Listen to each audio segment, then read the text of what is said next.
County. I wanted clarification from the DP's team on whether their client is aware that county governments are distinct governments, and if so, Honorable Speaker, did the DP consult with the county government of Nairobi over the challenges of relocation at Kayole? And two, Honorable Speaker, there was a video that was played, either one or two, involving a speech at either rally by His Excellency, the President of the Republic of Kenya. My question is, what was the essence of that video? And is it to show that two wrongs would make one right? Thank you. Senator Lelegwe. Thank you, Mr. Speaker. My clarification is to the witness of the National Assembly. Could you inform the necessity for including these companies in the present impeachment motion? Thank you. Senator Eddy.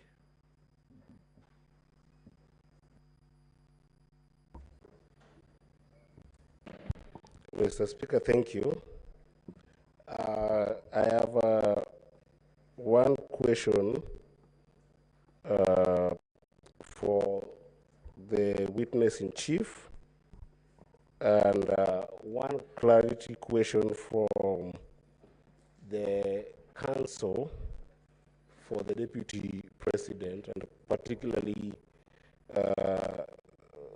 counsel Honorable Mutuse. Honorable Mutuse, may you help this house understand whether all the companies that you indicated are for the sons and the spouse of the deputy president, and whether they are, and estimated the net worth of those companies. Did you manage to estimate the net worth of those companies, and how did you do that? To the senior counsel, the counsel Tom Macharia, in the exploration of ground number 4, you led this house to look at the particulars of the coalition document, the coalition agreement. May you help us understand how we should interpret Article 91 of the Constitution and Article 232 of the Constitution with regards to your response on government being a company equal to having shares and not the country. Thank you, Mr. Speaker. Senator Sek.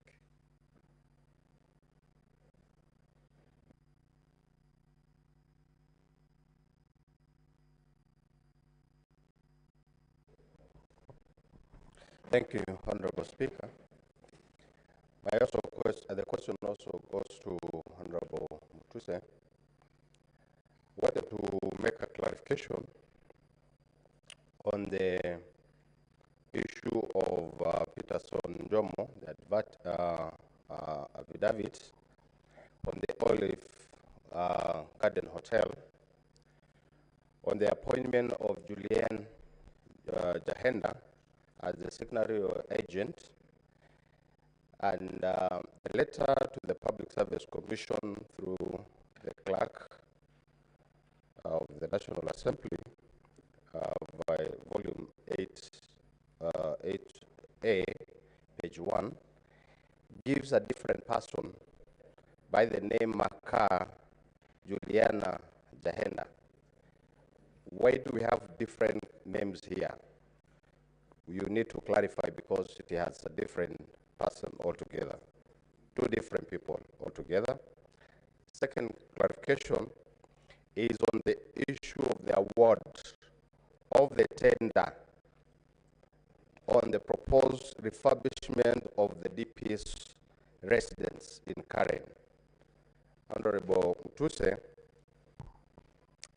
the government, through the State House Controller, signed that contract, wanted to know what is the relationship of this contract with the DP.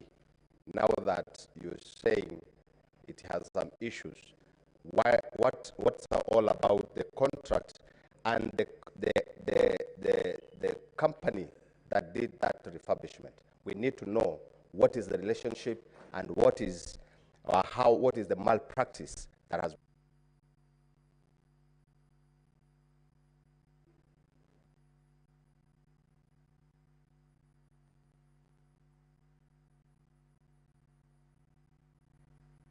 Senator Amida Kibwana. Mr. Speaker, sorry, my question was for Dr. Mulwa. Senator Wakili Sige.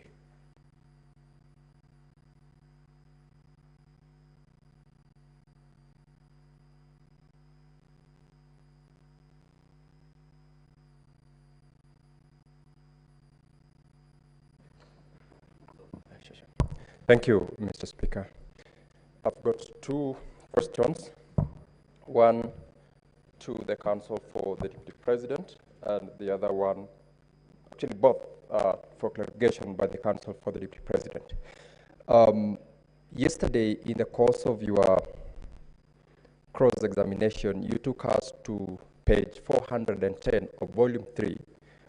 This is with regards to the accusation where His Excellency the Deputy President divulged or accused the national intelligence of what you say. Now, my clarification from you, which I desire, is at that page 410, the evidence which you sought to juxtapose what the President did and what the Deputy President was accused of having done is with regards to one, being in office, and another one alleging that he's not been able to attend sessions where that complaint came from. Give us the correlation of the two. And secondly, I share the sentiments by all the senators who've sought to get from you an understanding about the coalition agreements. You attempted to explain yesterday the relationship between company shares and coalition agreement shares. You were asked about the place of this in terms of the regimes of the two kinds of agreements. What do you say as regard shares in a company registered under the Companies Act vis-a-vis post-election coalition agreements registered under the Political Parties Act and the governance of? Senator Batulibeti Montet. Thank you, Mr. Speaker, sir. Mr. Speaker, sir, I want to ask Honorable Mutuse, is there a minimum age of a client in a bank to get a loan of 700 million? Senator Essie Okenyuri. Sorry, Mr. Speaker, my question, I'm awaiting Dr. Andrew Mulwa. Senator Cheriot Aro.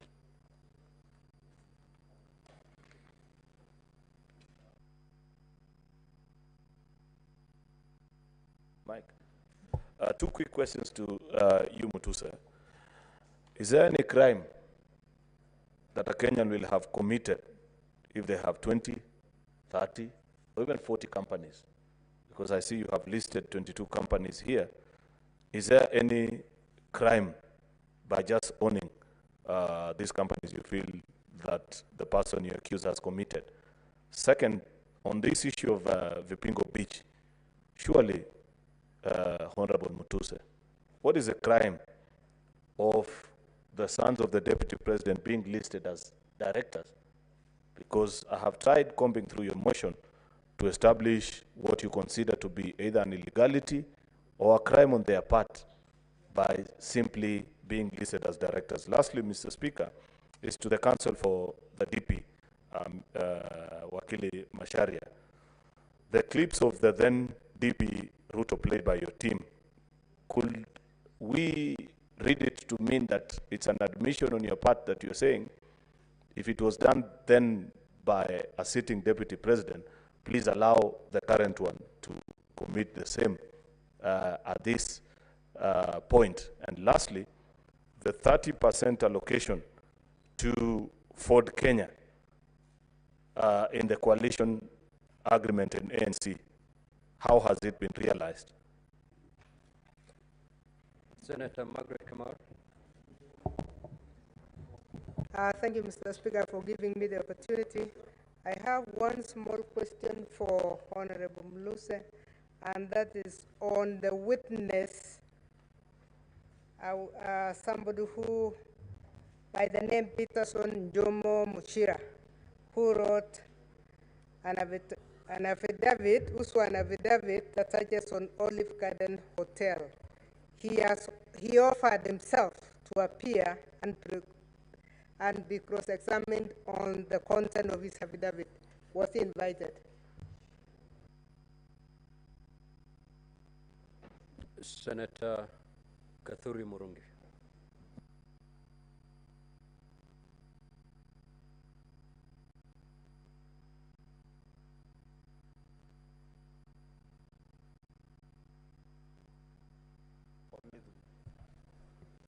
Thank you, Honorable Speaker. Mine are just very strict clarifications. Number one goes to Honorable Mutuse. Honorable Mutuse, in ground 7, you have seen that His Excellency, the Deputy President, has inexplicably amassed a humongous, these are very strong ones, property portfolio, estimated at 5.2 billion. So my question is, this is within 2 years. I know for a fact that before an election, any eligible candidate clears himself for last with IBC before contesting. Therefore, for comparative analysis, do you have His Excellency the Deputy President's property or worth during the 2022, before the 2022 elections, so that now we can be able, as a jury, can be able to compare and see whether for 2 years, for sure, he has been able to amass this wealth. Number two, there is this property in Meru. Many Meru guys have called me last night asking me whether there is evidence to show that this land is in Meru. The last one is to the councils of the Deputy President. There was a clip which was played here yesterday when the Deputy President made a press conference in Mombasa. Immediately after the President did this in Nairobi, 2 different cities. Therefore, I did not get clarity from the councils about this, the question or the clip. So I was really requesting that one of them could be able to expound on that controversy between the 2 pressers in 2 different cities by the principal and the deputy principal of the Republic of Kenya. Thank you. Senator Okoit Omtata.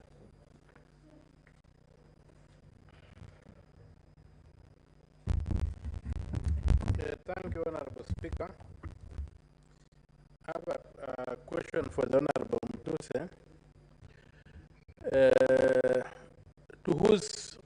To whom does this motion belong? Because in most of your answers, you keep on saying we. Senator. And okay. It was responded to, so just ask for a different clarification.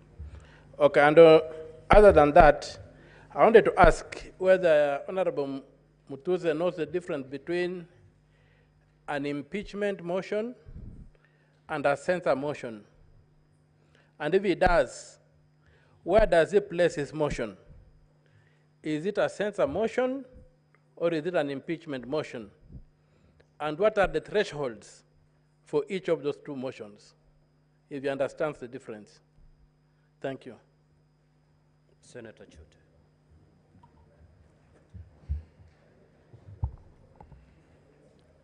Asante sana Mheshimiwa Spika. Mheshimiwa Mutuse, ulileta ushahidi hapa mbele ya Senate ukidai ya kuwa Deputy President ako na 5.2 billion. Wewe ni wakili. Na vile unaongea jana unaonekana wakili kwa wakili shupavu. Ulileta ushahidi gani hapa ya kuonyesha valuation ya hii property ya hiyo katika documents yako kuonyesha imefika 5.2 billion. Swali ya pili, ulileta mashtaka 11. Vile unasimama huko leo, unaona aibu kidogo kwamba ulilete porojo mingi na mambo mingi kama ukiwa wakili hujafikiria vizuri. Sababu watu wa Marsabit wananiuliza, hiyo mtu kweli ni wakili ama ni mtu amekombolewa kutoka huko? Hebu jibu hiyo swali tafadhali. Senator Beth Siango. Now, honorable senators, we are going to conduct ourselves in decorum. We are not in any way going to demean the witnesses. Ask your question, but stick to the rules of this House. Senator Beth Siango. Thank you, Mr. Speaker, for giving me this chance. I have two questions. One for Honorable Mutuse. In your presentation, I heard that you touched on the inheritance and property of the late Gachagua. Have you reached out to the widow and the children of the late Gachagua to also give you facts? The next question is to the counsel for the DP. Yesterday you played a clip of the president speaking in Muranga. What was the purpose of playing that clip? And how does it relate to the saying popularly now used by Kenyans, kufa dereva, kufa makanga? Thank you. Senator Chimera. Thank you, Mr. Speaker. My question goes to the counsel for the DP. I would wish to seek clarity on the documents that they tabled yesterday, being the coalition agreement, which basically informed the basis as to which the DP has been talking about shares. I just want to know whether there is any document that secures shares in respect of the region where the DP comes from. And secondly, Mr. Speaker, if the counsel is aware that his client, at the time those documents were being prepared, he was a candidate for office, and now he successfully became DP, and that he needs to promote national unity, and if it is still in order for him to continue championing for the interest of one region as against the entire nation. Thank you, Mr. Speaker. Senator Richard Onyonk.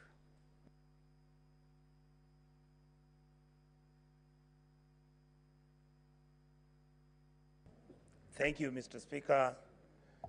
My questions are two, and I would like to ask Honorable Mutuse. I hold you highly. I don't think that you're as idiotic as our colleagues will say. I want to ask you, between the time when the Deputy President was a Member of Parliament and the time when he became the Deputy President, were you able to see whether there was a deliberate variation in the amounts of money that he was handling?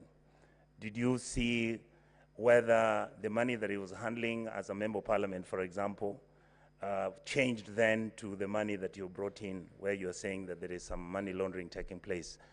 Were you able, or are you able to show that distinction in order for you to make your case? The second question I wanted to ask you again on the same issue. When you are trying to find out whether there is money laundering on any transaction, and I know chances are you did not have the technical expertise and maybe an investigative agency to help you, But did you, by any chance, find out money moving from anywhere, either through His Excellency the Deputy President's private accounts, or any money that was being borrowed? Because I know that one property you've mentioned that it was a loan, but all these other properties that you allege that the Deputy President had purchased, did you link that from money coming from some place or money coming from some illicit, like you say? Because I don't see that evidence on the table. And finally, I want to ask you again, Mr. Speaker, that if you look at the issue of the will of Mr. Gachagua, that is the former governor, did you by any chance get a way to ask either through the wife, the children, whether there was a meeting that took place where they were involved, or whether they were unhappy or happy with the transactions which were taking place? Because there isn't any evidence whatsoever of, for example, the wife complaining or the children complaining. Did you get anything like that which is substantive? Thank you, Mr. Speaker. Senator Mutinda Tabit.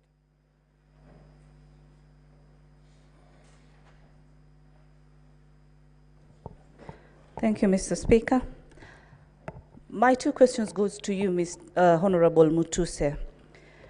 First, in regards to this company by the name Crystal Kenya Limited, Ground 7, date of incorporation is 2009.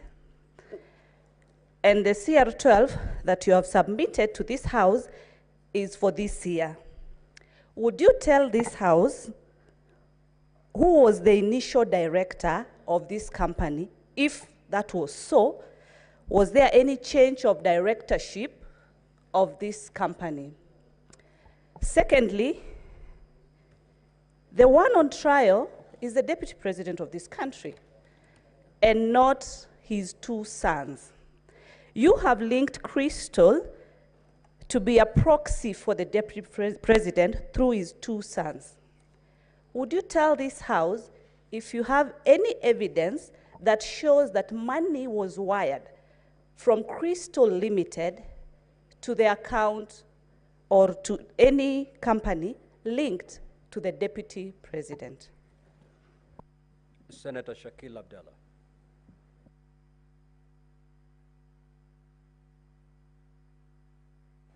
Thank you, Mr. Speaker. My question is to Honorable Mutuse. If Judge Maina had filed any complaints regarding the being harassed by the Deputy President. Thank you. Senator Miraj Abdullah.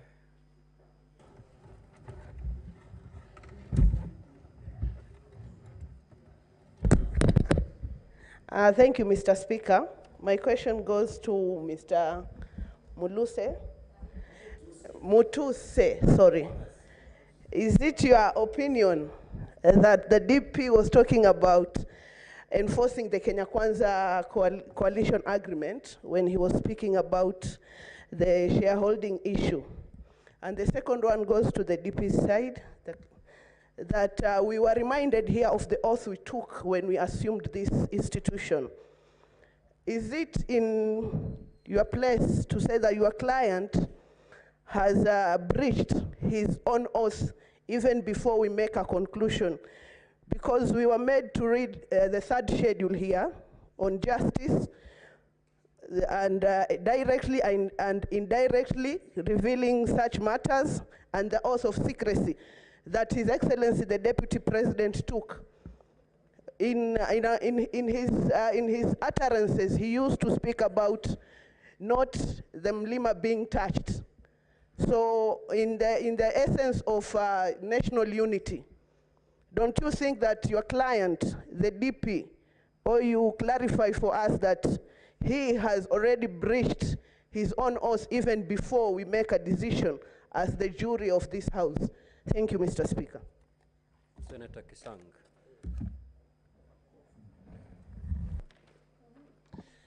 Thank you, Honorable Speaker. My first question goes to Mutuse and a comment. Honorable Speaker, I want to find out from Mheshimiwa, out of the 22 companies that you've alleged associated with the Deputy President, how many are really of interest to this particular impeachment? Yesterday you talked about the one in Rea Vivingo, and we saw that 10,000 of the shares, the total shares, are owned by the estate of the late Governor Gachagua. And then a comment, Honorable Speaker, is the clips that were played yesterday on shareholding. I think I want to ask the legal counsel for the Deputy President. It looks like we didn't stop campaigns after election. It looked like we continued to propagate campaigns because we expected the Deputy President, immediately after campaigns, we stop about this thing of shareholding because Senator Maanzo.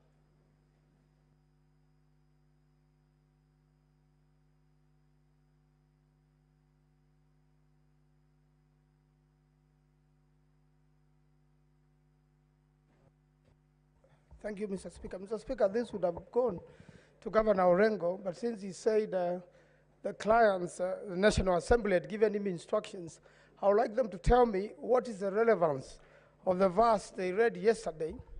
And also, on the floor of the National Assembly, they read a verse that when bad leaders rule, badness increases in a country.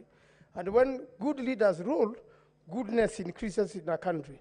Finally, what is the maximum number of companies can an individual participate in under the law? I thank you, Mr. Speaker.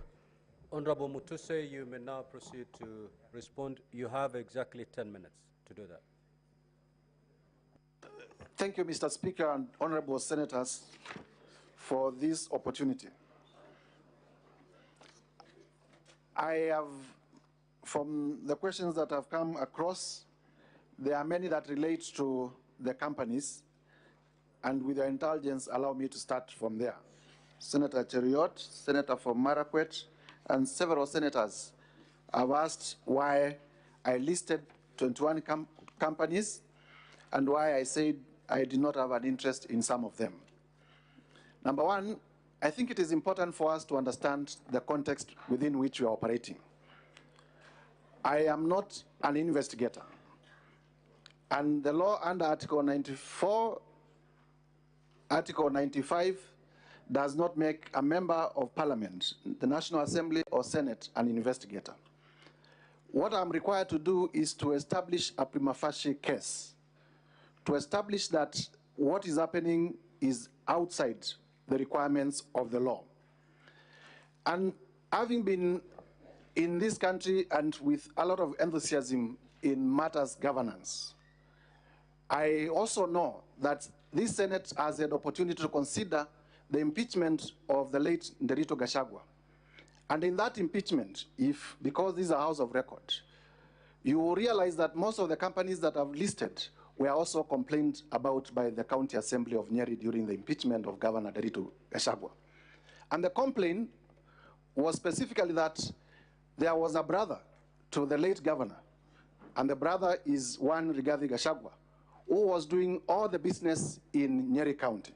And from that basis, therefore, I needed to expound to find out what these companies that had been complained about during that impeachment, what these companies that had been complained about in the Esther Minor decision in terms of money laundering had to do with the Deputy President and the things that I'm alleging against him. And it is on that basis that I listed these companies. I want to invite members of this Senate to also know that in doing this, it is not just about the direct evidence. It is also about the circumstantial evidence. It's also about the circumstances that led to where we are. That there are companies that were complained about doing business in Nyeri County. It came to this Senate. That the same companies were complained about doing money laundering, and a decision of the High Court by Justice Maina has been tabled before you. And today, we are complaining that the same companies are helping to do corruption and money laundering. And that's the reason why we bring those companies. Please notice that in an impeachment, because I've been asked about threshold, and I know you know about it, my work here is not to prove criminal liability. It is not to prove beyond reasonable doubt. My work here is not to prove civil liability, but to show political responsibility. And I have been able to do that. In terms of Vipingo Ridge, the question I want to invite honorable senators, and I request that you listen to me. I was told yesterday that Vipingo Ridge, the two sons of His Excellency the Deputy President, are mere directors, and that the shares are owned by the estate of the late Derito Gachagua. But then you ask yourself, all of you here, you have children, why would my brother's children own my estate and not my children? Why would my brother's children be the ones who are directors in my estate and not my own children? If you die today, will your children be the ones being directors of your properties, or it is the children of your brothers? Don't you see this is suspicious? It is obviously suspicious. Number two, in law, and I want to challenge anyone. An estate, what is an estate? An estate is the totality of your belongings. So can an estate own an estate? It is administrators. We would have expected that the executors in the estate who are named in the will are the ones who would have been named in the shareholding. And we know all these trick games that are being played around to hide ownership. And that, because I talked about circumstantial evidence, that is to be compared with the affidavit of Mr. Jomo in terms of how Jomo was approached to be proxy in buying the property, and how Jahenda, the question that has been asked, is the one operating the accounts. And we have been able to show that the same Jahenda, the same lady who works at the DP's office, is the same person who is the manager at the hotel and is the one who is operating the accounts. So I invite you to see the web of secrecy, the web of conspiracy. It is a web. And this is why I said these are white-collar crimes. They are done by intelligent people. Sometimes it becomes very difficult to get direct evidence, but in the totality of the circumstances, it points to money laundering and corruption. Let me now go to Senator for Nandi, my good friend, Senator Cherangei. Thank you very much for the Bible verse. I'll keep on reading it, and every time I read it, I'll remember you. 5.2 billion worth. Did I ask for the worth declaration? I have said here I was not in an investigation journey. I was doing my role under the law to establish a prima facie case. And the last I know, in terms of public declaration, because this has also been asked, the Deputy President, during the presidential debate, as a candidate for election, did declare that it was worth 800 million shillings. I have listed companies, I have listed suspicious transactions that lead me to the conclusion that it is now worth 5.2 billion shillings. The law on unexplained assets, because this is important. The law on unexplained assets is such that you are asked, you own this, please tell us how you acquired it. Because as far as we know, your legitimate income cannot support this. That is what I have done. I have listed properties that I have laid evidence that they are either directly or indirectly owned by the Deputy President. It is upon him, and this law is established.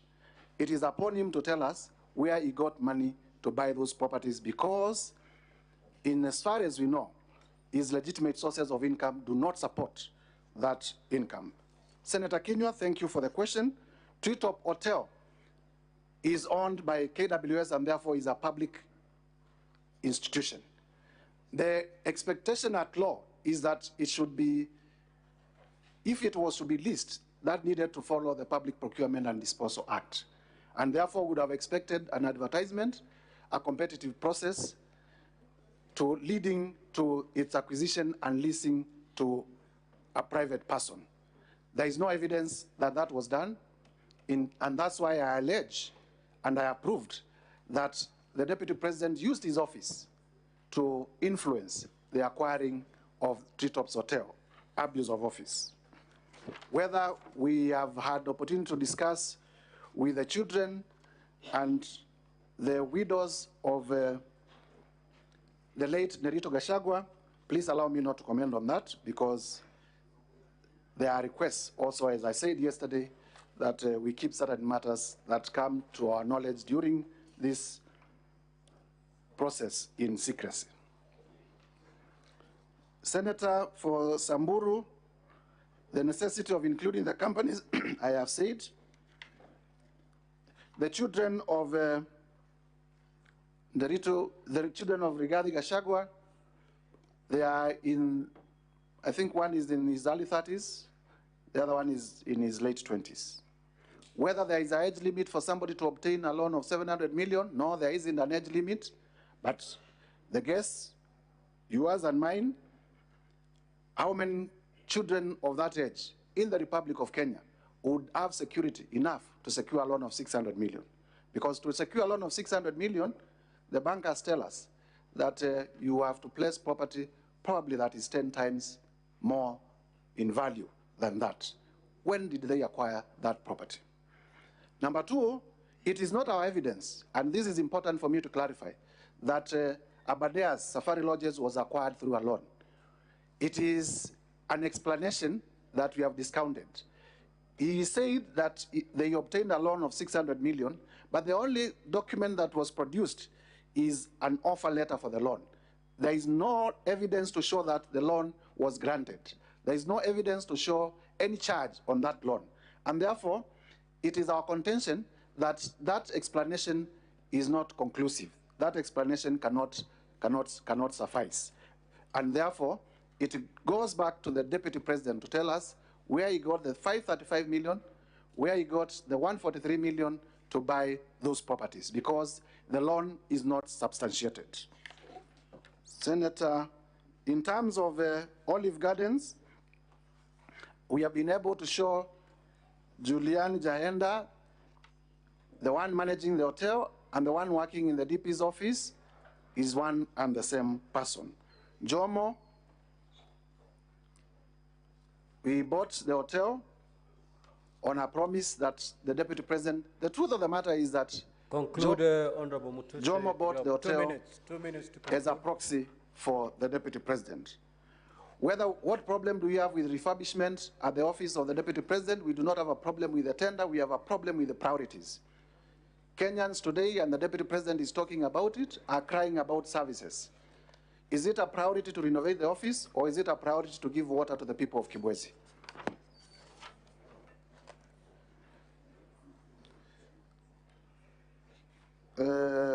Vipingo Beach, I have explained whether you would bequeath your wealth to your children or to the children of your brother. Senator of Meru, the property, there is an admission from the response by the DP that he actually owns a property in Meru, so I do not need to belabor that point. He has already admitted he owns a property in Meru, but he says he got a loan from one of the local circles. He has not produced evidence for that loan. And therefore, to my contention, that issue is already proved. In terms of the NIS address in Mombasa and why we complain about it, imagine, and I do not want to imagine that, somebody was a member of Al-Shabaab, and the Deputy President, none other than the Deputy President, stood up and said our intelligence system has collapsed. Wouldn't that be the right time to strike? That is the risk that the country faced by that particular announcement. I thank you, Mr. Speaker. Thank you. Let us have the second witness.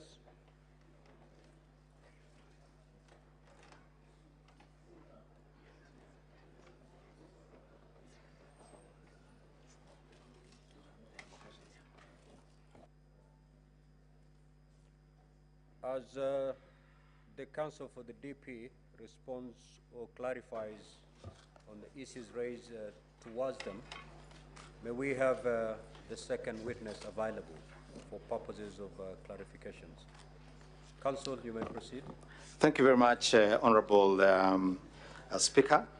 Let me begin with the tortured question of the estate of the late Nderito Gachagua.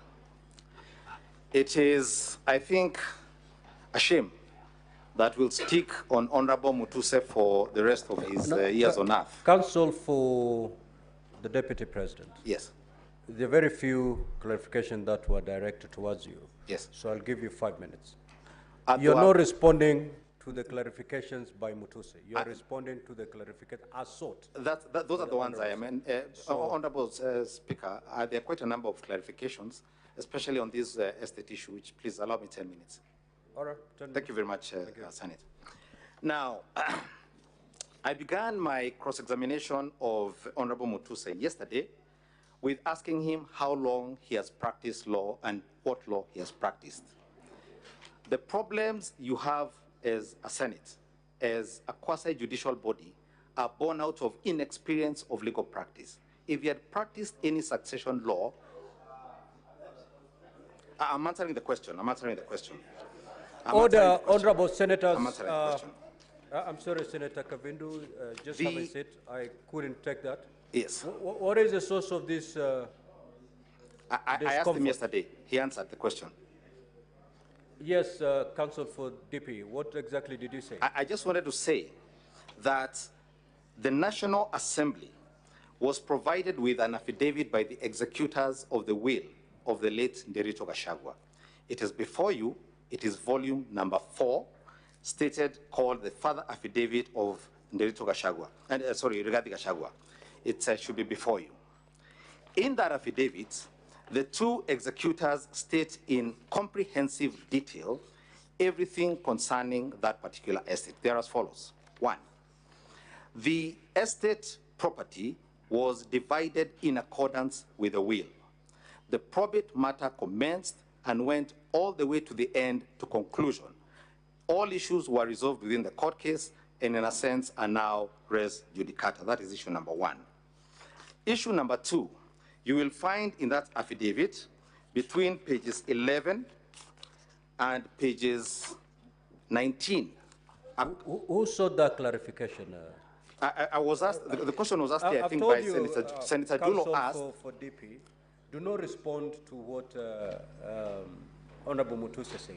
Senator Pick Dulo. a senator's issue and respond to it. That's what I'm responding to. Exactly. So whose clarification are you? Senator Dulo asked, can you please address the question of disinheriting the widows, if Hunter could confirm that? I believe she did. That's what I'm answering, yes.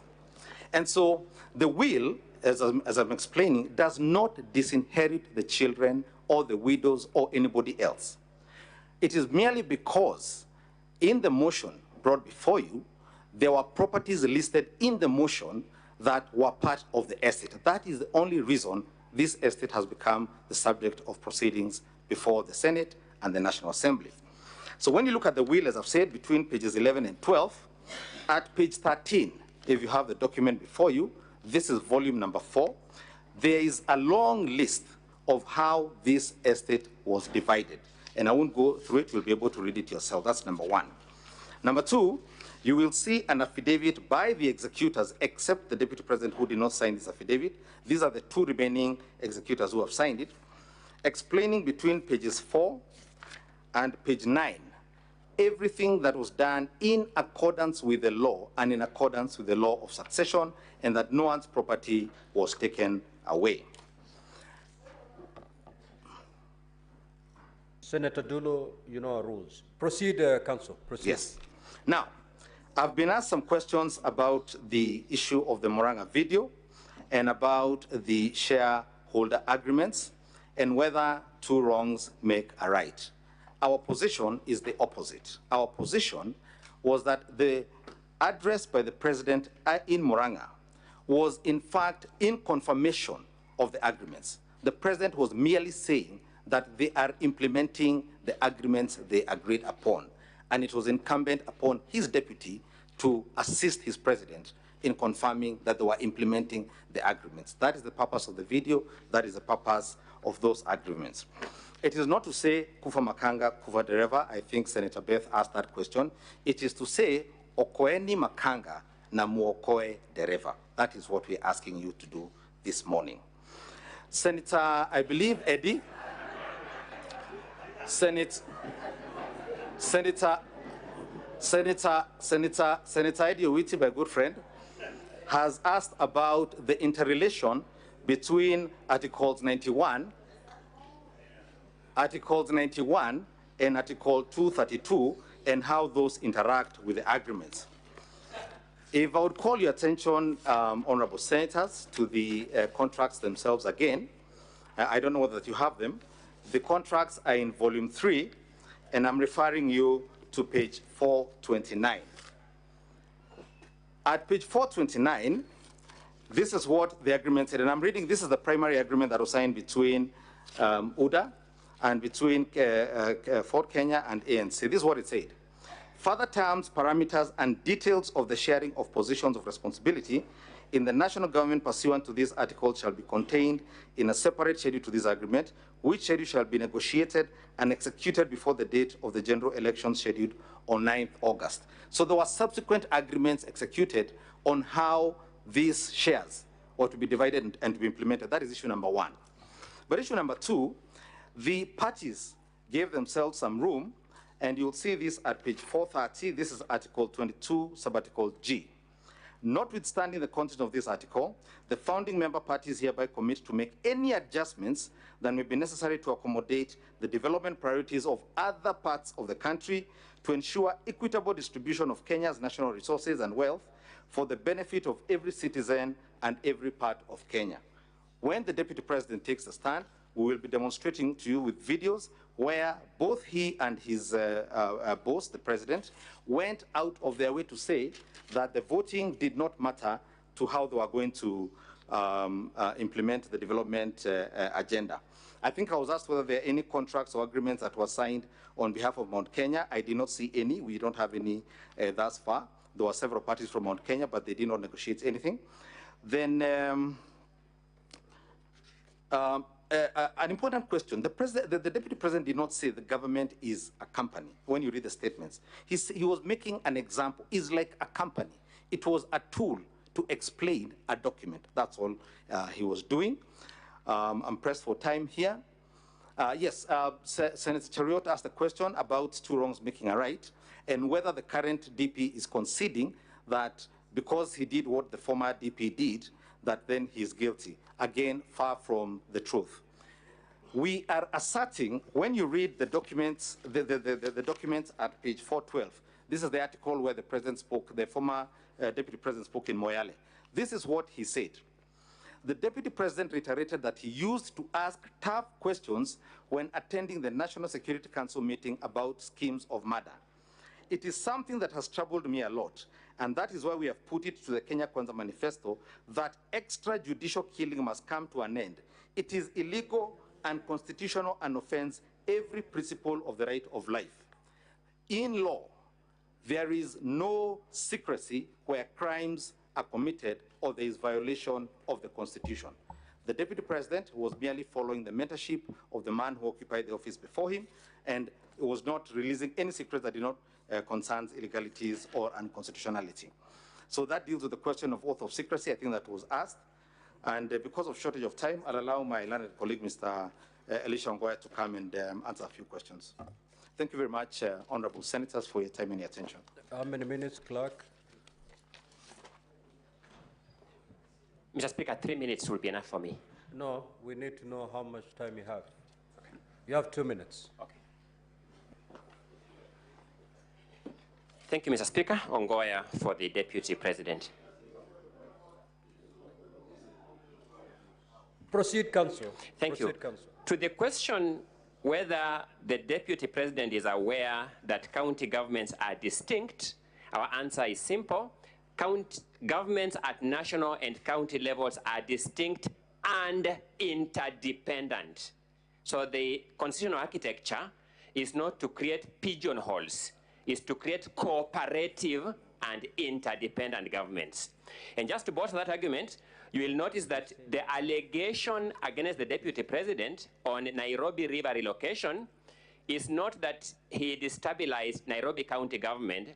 is that he refused to support implementation of a resolution of cabinet, a national government institution. Meaning even at that level, that was the understanding that this was an intergovernmental approach to clean up Nairobi River. On the question of Julian Jahenda, allow me to say this. The person who has brought Julian Jahenda in these proceedings is a deponent of an affidavit. Allow us to hold him to account on that affidavit when he comes to testify himself, because we have questions for him around this witness too. Then finally, on the question of Treetops Hotel, let this be a very clear distinction. Treetops Hotel was not acquired by the company in question from KWS. Treetops Hotel was an assignment of lease. When the Kenya government gives you a lease, say 99 years, you can sell that lease. So it was an assignment of lease that was already assigned by KWS to a third party. So the construction that a company associated with the deputy president, rightly or wrongly, got this property from KWS is actually wrong. There was a completely different private property that had a lease. Then that company holding that lease assigned that lease. Thank you so much. My 2 minutes are over. The second witness.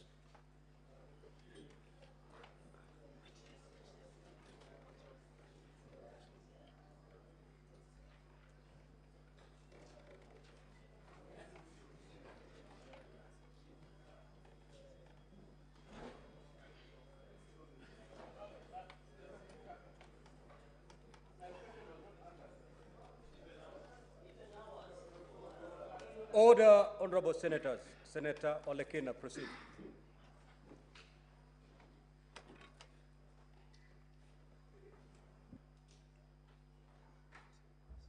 Thank you, Mr. Speaker.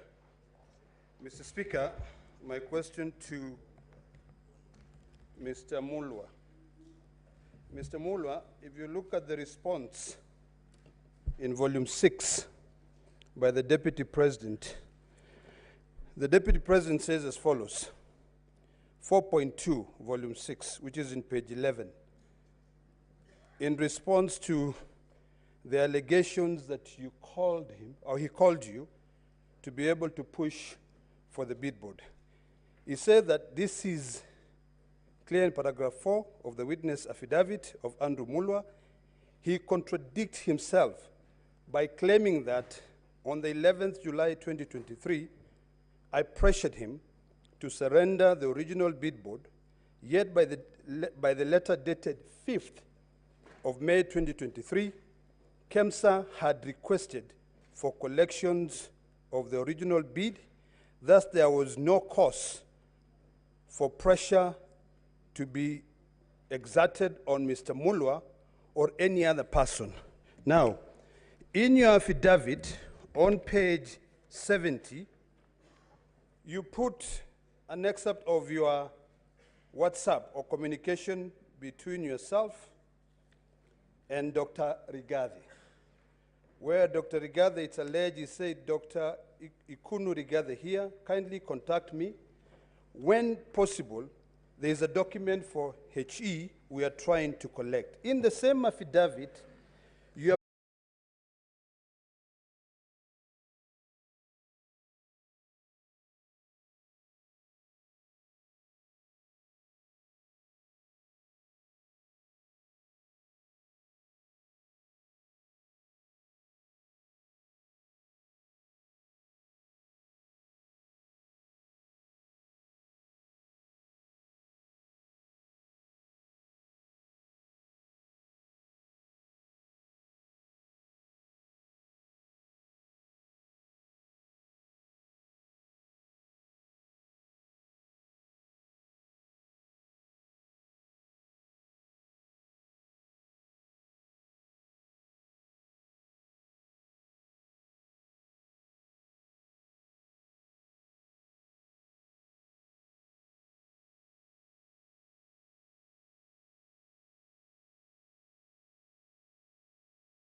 this company had provided sufficient evidence and proof that they're actually manufacturers. So a company that is a manufacturer was disqualified on the ground that they did not provide authorization from a manufacturer, yet they are actually manufacturers. So those are some of the challenges that the tender had. And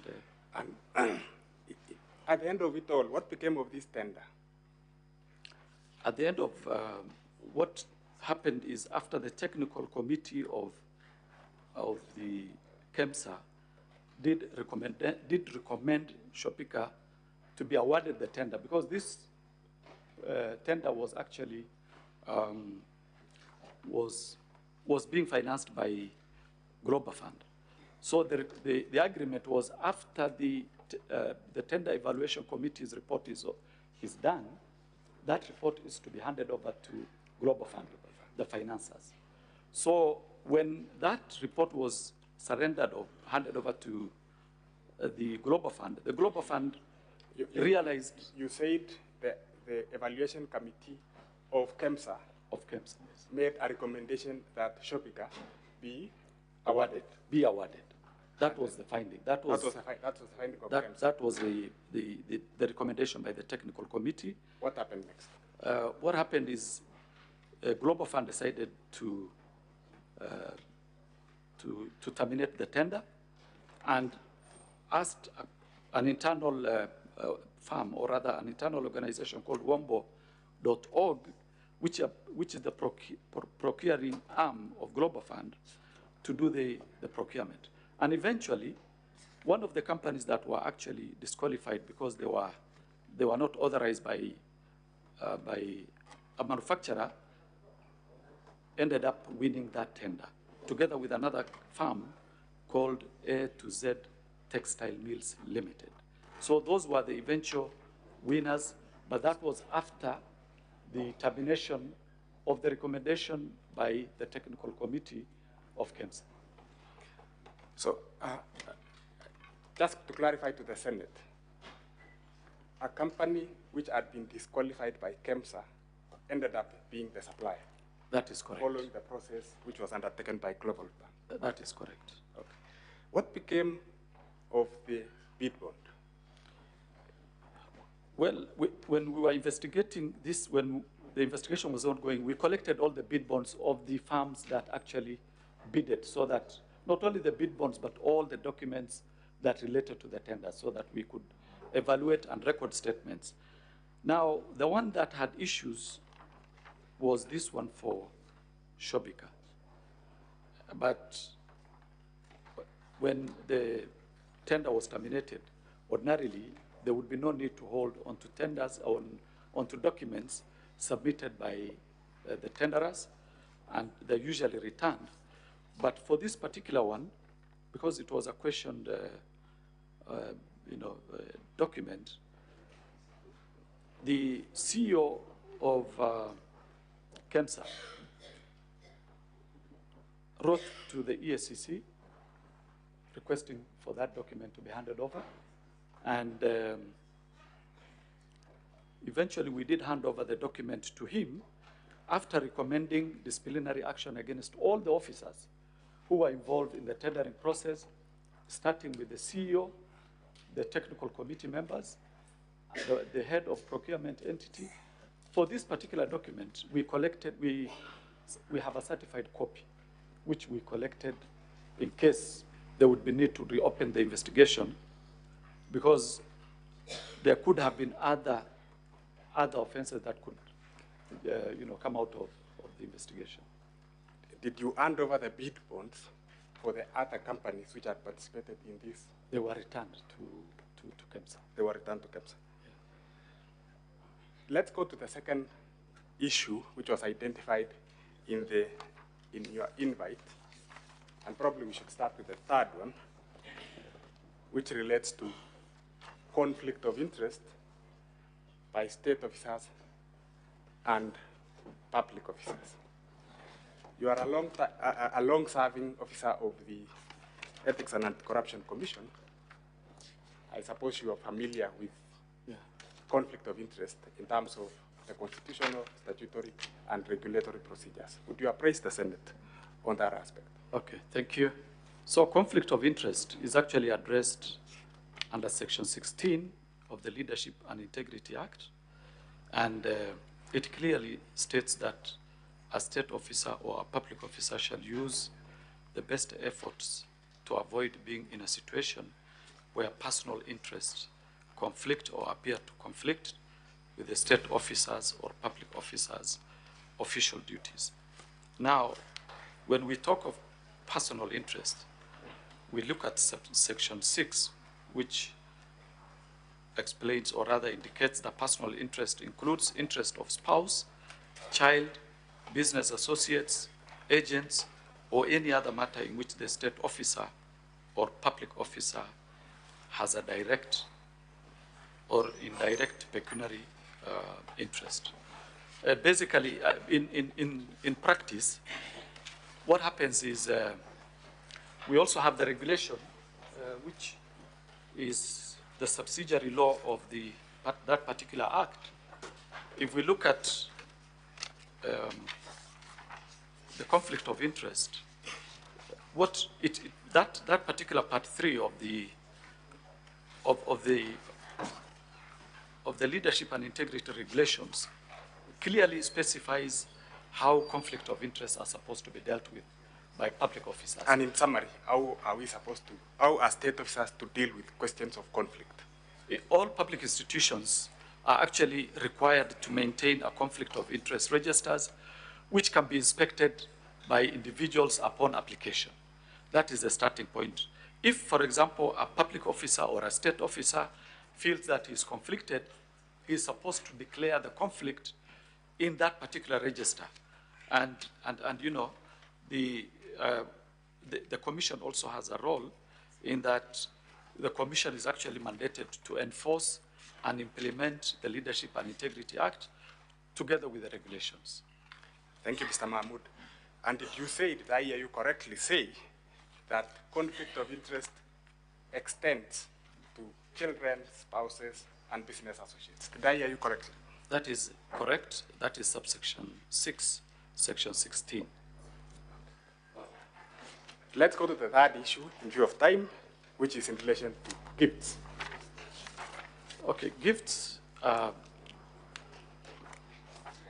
If you look at section 14 of the Leadership and Integrity Act, together with section 5 of the regulations of the same act, it is clearly indicated that gifts received by a public officer is a donation to the state. That is what Regulation 5 indicates. If you go down there, you'll also see that a state officer or public officer who receives a gift whose value exceeds 20,000 Kenya shillings shall, within 48 hours of reporting to the office, surrender it to the public entity in which the officer is employed. It also goes further in subsection 4 to indicate that a state officer or a public officer who receives a gift in terms of this regulation shall, irrespective of the monetary value of the gift, declare the gift received to public entity which the public officer represents. Finally, all gifts are supposed to be declared, regardless of its monetary value. Yeah, maybe, yes, that is correct. But what I maybe should have mentioned is that public officers and state officers are barred to receive any monetary gift. So here we are dealing with gifts that are not non-monetary. For monetary, they are barred, or rather we are barred from receiving any monetary gift. But yeah, so this. And in the same manner, with respect to conflict of interest, we have a register of conflict of interest. Do we have a register of gifts? Yes, we have a register of benefits in each and every public agency where officers who receive gifts are supposed to declare immediately, and we have indicated in 48 hours. And what I would also wish to mention is that what is the role of the Commission in relation to gifts? Okay. Yeah, now if you look at subsection 9 of the regulations, you will see that if a public entity shall at the close of every financial year furnish the commission with a report specifying and all the gifts, any gift the entity intends to dispose of, all that. And then subsection 3, of course, talks about report. The report under paragraph 1 shall be submitted to the commission within 30 days after the close of the financial year. So just so that we can close on that, every financial year, the commission is supposed to receive the registers of gifts from all state entities. That is correct. For your record. Yeah. Have you received the register of gifts from the office of the Deputy President? Not to my knowledge. Not to your knowledge. That will be all, Mr. Speaker. Counsel for the Deputy President, you may now proceed to cross-examine the witness. Thank you very kindly, Mr. Speaker, sir. I'll be very brief with you. You did receive the summons this morning, yes? I received the summons yesterday afternoon. And you had to come and testify in respect to what aspect in the motion of impeachment? There were 3 items which I listed. Kindly grab your notice of impeachment, the motion. The motion. Yeah, the motion of impeachment at volume 1 of the National Assembly. And as you do so, kindly again repeat or state the thematic areas you are supposed to testify in respect to. So let me start off by looking at the summons which I received yesterday. So the first one, the investigation of the Ethics and Anti-Corruption Commission of tender. The number is given there. Thank you. Now let's go to that particular tender. What is aggrievement in the notice of motion with respect to that tender? What is the mover of the motion aggrieved with? Which page? With respect to the tender you're testifying.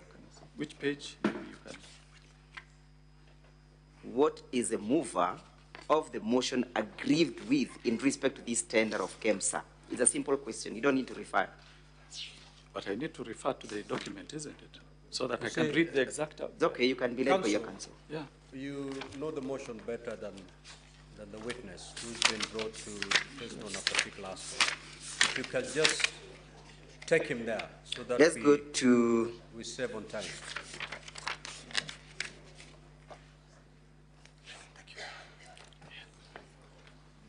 Just tell me the page, I'll be able to. You page 24?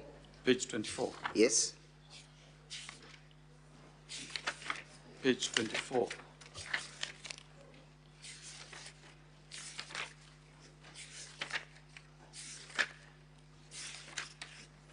You reckon that the mover is aggrieved by indicating that the Deputy President bullied him and exerted unnecessary pressure in respect to this tender, correct? As per the document, yes. That is the position, correct? That is what is captured here, but that is not part of my evidence. That is not part of your evidence. Yeah. Does your evidence relate to the notice of motion, to the notice of impeachment before this assembly? It does, but is there a complaint in the notice of impeachment that relates to conflict of interest that you know of? And so what I would really request you, let us deal with my evidence. Yes, don't take me to the evidence. We are dealing with it. Is there a complaint that relates to conflict of interest in the notice of motion?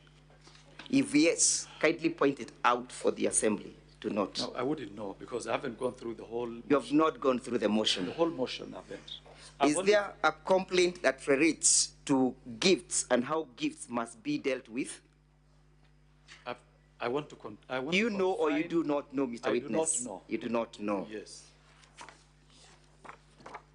Now, in respect to this tender, are you aware that this Senate sat and conducted an independent investigation in that respect? I'm not even aware. Are you aware? I'm only aware of the investigation ESCC conducted. Yeah. So in respect to this motion that is before the assembly, what investigation did you conduct that relates to the gift in this assembly? I was requested to talk about... We are talking about the notice of impeachment before the assembly, Mr. Witness. I'm referring to the summons that I was given by this House. And your summons must relate to the proceedings, correct? I'm not the originator of the summons. How would I know how it relates? I will confine myself to the summons. And there are 3 issues I was to address. One of them is gifts. How many companies bidded in that particular process? I think there were about 17. There were about 17. Yes. Did all the bids pass? Pass in terms of award? Yes. Finally, the award was given to 2 companies. Yes. Which companies were they? Let me get the names.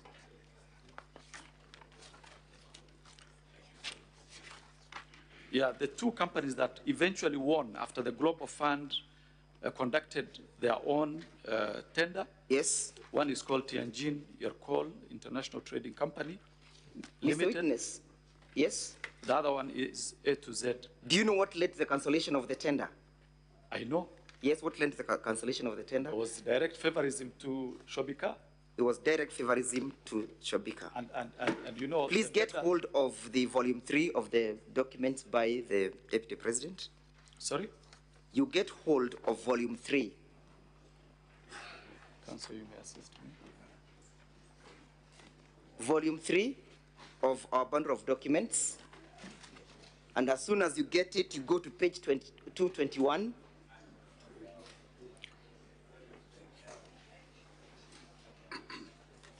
Volume 3, page 221, Mr. Witness. Just a minute.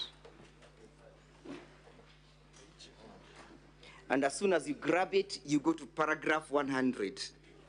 Which page? Page 221. 221. Paragraph 100.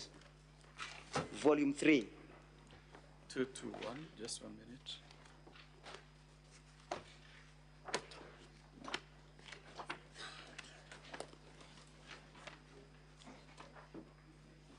Let me assist you with my bundle because we want to save time. Page 221.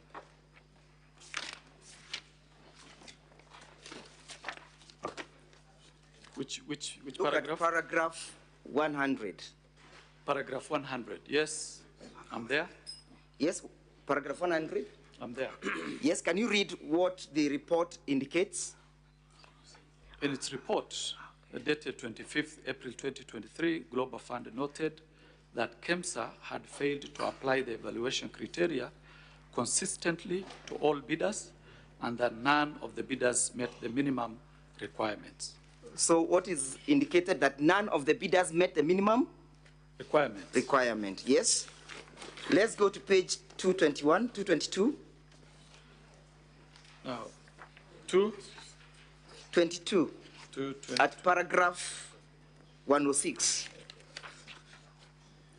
222. And again, read it loudly. Notwithstanding KEMSA's reservations, in a letter dated 4th May 2023, the Acting Director of Procurement recommended termination of the process. The CEO approved, and on 5th May 2023, the termination was communicated. What was terminated? The process. The process of bidding, correct? Yes. Why was it terminated? Now, paragraph 100, Mr. Witness, no, paragraph Counsel, 100. Counsel, look. You know, I am cross-examining you. I will only deal with my evidence. I will not deal with the evidence of other institutions. The Senate is an independent institution. The ESCC that we know conducted its own investigation. Please ask me questions related to the investigation. Now, after making your statement, please read the reason why the termination was actuated at paragraph 100. If you want me just to read for the sake of it, but I'm not owning this evidence. I'm only owning the evidence by ESCC. I didn't ask you to own it. Witness, the counsel is asking you to read a certain paragraph. Okay. Just read it. Guided. Yes? Which paragraph?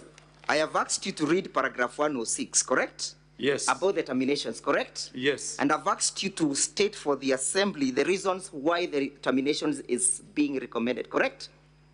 Yes. And I've told you that that answer, you'll find it at page 221, paragraph 100, correct? Correct. And that the bidding was terminated because the bids failed to meet the minimal requirements, correct? Correct. And therefore, the cancellation was not as the result of your alleged favorism, correct? That is not my evidence. My evidence is yes, I know. There was clear favorism. Clear favorism. Yeah. Look at paragraph 226. Sorry, page 226. 226. I'm there. Yes. Look at paragraph 136. I'm there. Yeah. Read paragraph 136. In late April 2023, he learned from the Global Fund. Where is this learning from Global Funds? Oh, you just took me there straight. Yeah, look at paragraph 225 so that we can get to know who is learning. 235 or 225? Yeah, 225. 225. That is the evidence by one Dr. Andrew Mulwa, acting CEO KEMSA, correct? Now, 225, 125, if you... 225. Up here. Which paragraph? Up here. Yeah, submissions by Dr. Andrew Mulwa, acting yes. CEO. So what is he saying now at paragraph 136? 136, in April 2023, he learned from Global Fund pre-award review report that the long-lasting insecticide nets tender was to be cancelled on account of inconsistencies in the bid evaluation. Yes? Yes. So why was it cancelled? The issue would be who caused the bid. No, it's not who caused. We are looking at the report.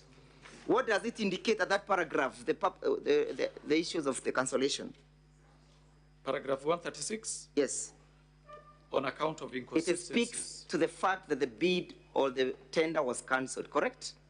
It does, yes. And it speaks to the reason that it was cancelled on the basis or on the reason of inconsistency, correct? Correct. And therefore, your testimony that it was a result of favorism does not sit well with the evidence contained at paragraph 136 of the bundle, correct? This, my evidence... No, I just want you to limit yourself to that paragraph vis-a-vis what you stated. That the reason for the cancellation was the inconsistency, Mr. Witness, yes? Inconsistencies, yes, but... Thank you, let's go on. How is the inconsistency? Let us go to that one. You shall explain in another forum, not here. Yeah. Continue. Let's go to paragraph 230, to page 230. Page 230? Yes. Which paragraph? 230. Which paragraph? Paragraph G. G, yes. Yes? Yeah. Can you read it out? At the evaluation stage, the audit team established that only 2 bidders passed the preliminary evaluation and proceeded to the technical evaluation, that is bidder number 3, Tianjin and Coal International. Which two companies passed? As per this one, Tianjin Coal. Yes. International. Yes. Bidder number 7. Yes. Premium Movers Limited, contrary to evaluation committee. Is Shobika part of those bidders? No, it's not. It's not. Yeah. Look at page 231 again, paragraph J. 231. Page 231, paragraph J. Paragraph J, yes. Yes, read J. The termination of the tender complied with section 62 of the Act and Global Fund guidelines. So the termination was lawful, correct? And it complied with the Procurement Act, correct or not correct, Mr. Witness? Correct. Correct. Let us look at page 246. 246. Yes, page 246, paragraph 213. 246. Paragraph 213. 213, yes. Yes, what is the report indicating? Following the cancellation of the tender at KEMSA, TNT placed an order of 10.2 million nets on wombo.org website, and procurement was subsequently done in line with the technical specifications provided by the Ministry of Health. So the nets were eventually procured, correct or not correct? They were eventually procured. And it took the interventions of global funds to procure them, correct? Correct. And that you look at paragraph 215, yes? Yes, I'm there. Read it out. Further, prior to the cancellation of the tender, differences arose between Global Fund team and the immediate former PS, State Department of Public Health, and professional standards with regard to the operations and ongoing at the DNPM Ministry of Health. It was noted that these differences... It was noted that these differences may have played a role in the final decision by Global Funds to terminate the tender processes, correct? Correct. Did that have anything to do with the Deputy President? According to the statement you've just read? It has nothing to do with the Deputy President. Let us now finally answer your issues at page 271. 271. Page. Yes, and read loudly paragraph 24 and 25. 271. Paragraph 24 and 25. The committee, that is 24, the committee observed that following the termination of the tender while there was no apparent loss of public funds. Just read it loudly. The committee observed that following the termination of the tender, while there was no apparent loss of public funds, there was no apparent loss of? KEMSA lost USD 455,589.4, approximately 70 million in procurement fees. The report from the Senate indicates there was no loss of public funds, correct? Let me read this paragraph again so that we are yes, together. Proceed. The committee observed that following the termination of the tender, while there was no apparent loss of public funds, just put a full stop there, pause. What has the committee observed?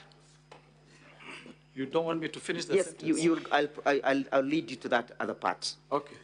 What has the committee observed? No public funds lost. No public funds lost. In your investigations, separate investigations that you conducted, did you arrive at the same conclusion? Did you or did you not? There was no public funds lost. There was no public funds lost. Terminated. Thank you. Yeah. So let us look at paragraph 25. 25, yes. Yes, read it out. The committee observed that the cancellation of the tender appeared to have been influenced by Global Fund's apparent effort to exert significant control over the procurement process from the beginning to the end. Thank you. What occasioned the cancellation? The cancellation of the tender appeared to have been influenced by the Global Fund's apparent effort to exert significant control over the procurement process. Is there any evidence indicating that the Deputy President was involved in that process? No. Was his companies involved? No. Was his family involved? No. Any evidence that you have before this assembly to that respect? The evidence I have. No. Any evidence that any of them were involved? On this report? Or my evidence? This report. On this report, no, but my evidence is. Let us go to the next paragraph, yeah? This concluded that Global Funds teams based in Geneva, Switzerland, making multiple trips to Nairobi, Kenya, at least 3 times during the relevant period, raising concerns about the autonomy and the ability of the local government. Just read it out. That is paragraph 25? Yes, the same paragraph. Okay. The committee observed that cancellation of the tender appeared to have been influenced by Global Fund's apparent effort to exert significant control over the procurement process from the beginning to the end. This included Global Fund team based in Geneva, Switzerland, making multiple trips to Nairobi, Kenya, at least 3 times during the relevant period, raising concerns about the autonomy and the ability of the local government agencies. The autonomy of the organization, correct? Let us look at paragraph 222 again. Sorry, page 222. Page 222, Mr. Witness. 222. And while you get there, you look at paragraph 105, 107. Page 222. Paragraph? 107. Would you kindly read it out? 107. It is further her testimony that, I don't know whose testimony this is. Yeah, that is a testimony of the submissions of Terry Ramathani, immediate CEO. Okay. Yes, you find that at page 219.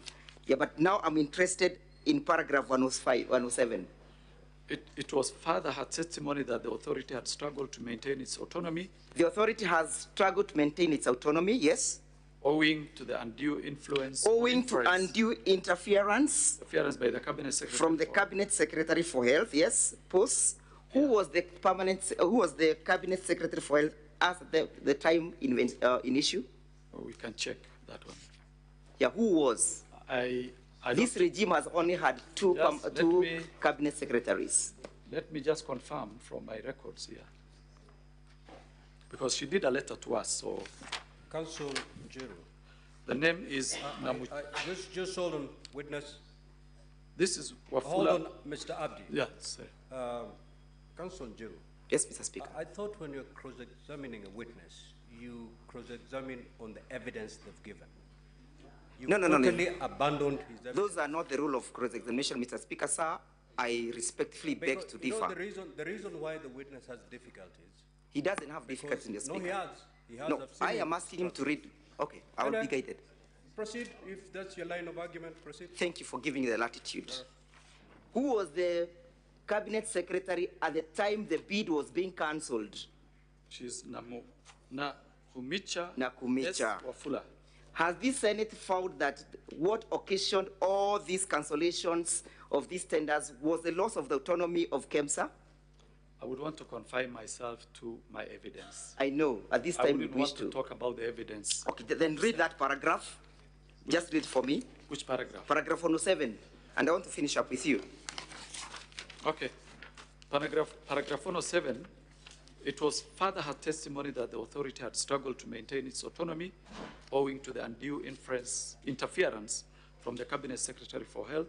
For instance, she stated that on 22nd March 2023, she received a note from the CS asking her to assist a certain Mr. Ken Ogola. She received a note from the CS asking the CEO to assist one Ken Ogola, correct?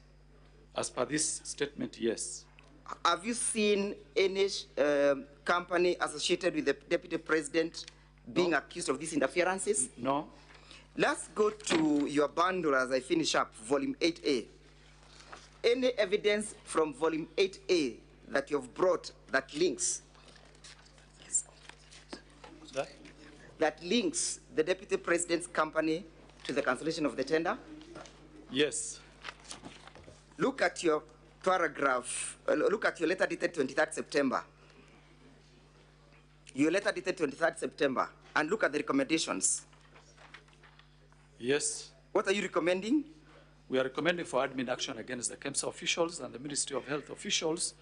There is a pending issue. It's okay. I want you to limit yourself to what I am asking in that respect. Yes. You are recommending administrative action to KEMSA officials. Yes. Correct? Correct. But the file is in that particular paragraph, any recommendation for the prosecution of the company in issue? In that particular paragraph? The file is still open. It's okay. As per these recommendations, you brought the documents here. We are dealing with what you have brought, not what you have in the office. Yes. Any recommendation in respect of that company? No. Thank you. Let us go to a letter dated 21st August, correct? Of my bundles? Of your bundles. By who? The EACC bundles, the one that you're just looking at. Don't leave volume 8A. You can see the letter dated 21st August, correct? Just a minute, I get the letter. 21st August, yes. Can you see the recommendation at page 7? Yes. What are you recommending? We are recommending for the investigation established that the Chief Executive Officer at KEMSA, Terry Ramadhani, failed to ensure compliance with the procurement processes and the law, contrary to Section 44 of the PPDA Act. That Ramadhani was in breach of the law, correct? Correct. A person who is in breach of the law, what happens to him or her? There are many ways of dealing with that. We can charge. The law sanctions that act, correct? Exactly. Do you know what sanction was given to Terry? I wouldn't know, but Do you know that she is now currently the ambassador to New Delhi? That was not our expectation. We I know. Administrative action taken against the lady. So, did any person, either the Chief Executive Officer, report to you that he has received any intimidation, harassment, bullying from the office of the Deputy President? No. Yeah? No. Did you receive any complaint? Not to EACC. Did you receive any complaint? No. Thank you. Now, Mr. Witness, finally, Where do you place your evidence in these proceedings? In these proceedings, I place my evidence on the conflict of interest bit. Conflict of interest. Which I said, personal interest. It's okay, that you said, and I understand the law. Allow me to finish, please. So show me in the notice of motion, I put it to you, that in the notice of motion, there is no charge as against the Deputy President for conflict of interest. Does that surprise you, that there is no such a charge? It doesn't. Thank you. No further questions. Counsel for the National Assembly, you may re-examine the witness. Now, Mr. Witness, only one more question. Between your statement that you have made and the Senate's report, which one do you want us to rely on? Which one? There are only two options. It's either your report or the report by the Senate. Don't give me an explanation. I can stand by my report. So we disregard the report by the Senate, correct? I didn't tell you that. I didn't say that. We disregard the report by the Senate. Is that the contempt that you have for this House? I can only stand by my evidence, which I can prove in any forum. Has that report by the Senate indicated any investigations on the ground of favorism, conflict of interest, and gifts? No, I haven't gone through the report, so I wouldn't want to comment. Thank you. Are you done? Yes, Mr. Speaker, sir, but you're addressing me. Are you done? Yes, I am done. Take your seat. I'm most obliged.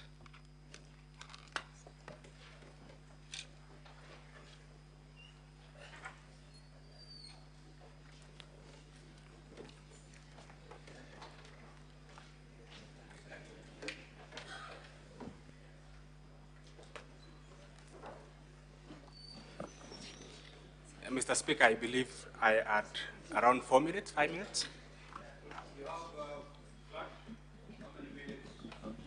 Go to counsel.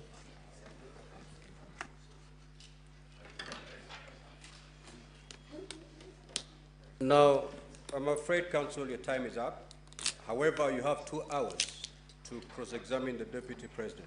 That's where you can borrow from.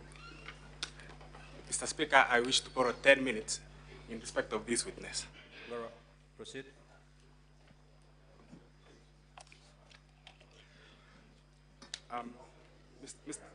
Mr. Mahmoud, do you still have the bundle of volume 3? Yes. Do you still have volume 3 from the, it's a bigger volume than that? Yeah. It's a bigger volume. Oh.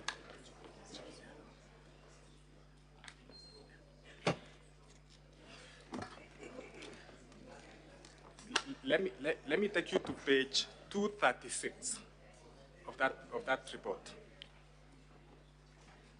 Of that bundle, sorry.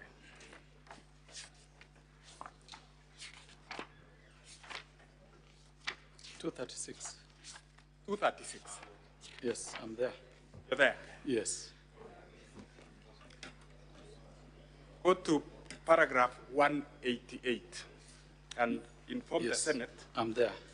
What the Senate stated in that report, in that paragraph.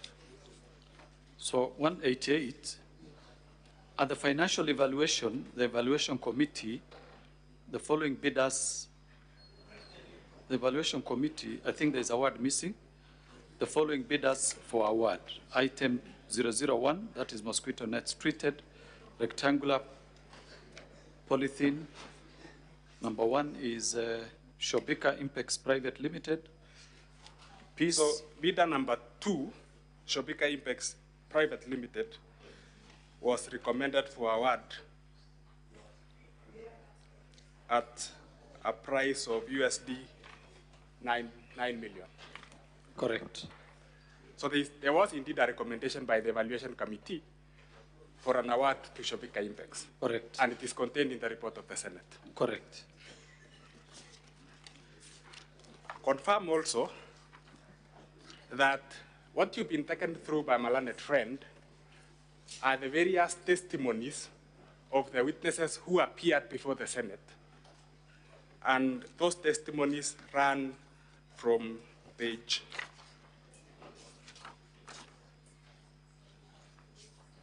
202 all the way to page 265. Is that correct? 202, yes. That's correct. So what counsel has done is to give you the various contestations by the witnesses who came before the Senate. Is that correct? Correct. What is important is the recommendations and the observations of the Senate, which is contained in pages 266 to 274. Correct. Is that correct? Correct. And allow me to just highlight 3 of the observations which were taken out by the Senate. Look at page 267.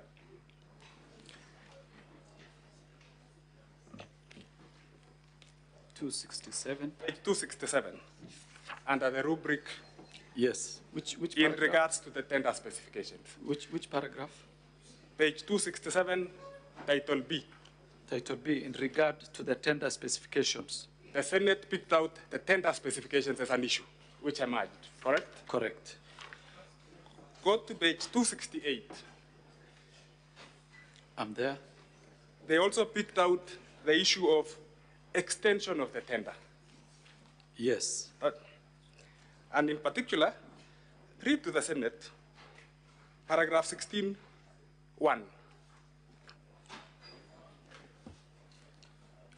Paragraph 16(1).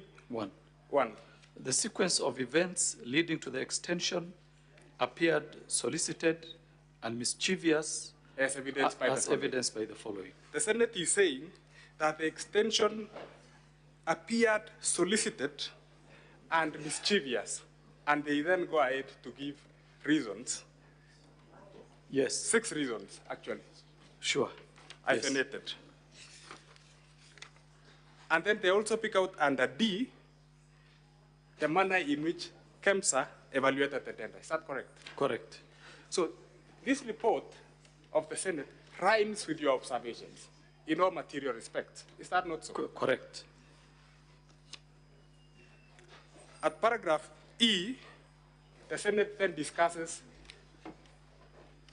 the process which led to cancellation. It's titled Cancellation of the Tender. Is that correct? Correct. And they say that though there was no loss of funds, KEMSA lost 70 million shillings. Yes. In procurement fees. Yeah, paragraph 24. Yes. So in all material respects, this report rhymes with the report of the ESCC. That is correct. And there is no reason for you to disown it. You've also been told that conflict of interest is not an issue which has been raised by the mover of the motion. Correct. To the best of your knowledge, does the Ethics and Anti-Corruption Act, Anti-Corruption and Economic Crimes Act, have a clause on conflict of interest and makes it an offense? Yeah, it does. The Leadership and Integrity Act also does. Yeah. I will identify to the Senate during my submissions the relevant section which is contained in the motion. Thank you, Mr. Mahmoud.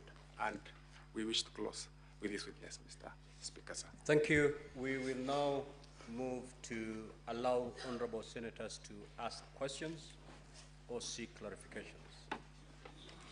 Starting with the senator for Nairobi City County. Senator Eddy.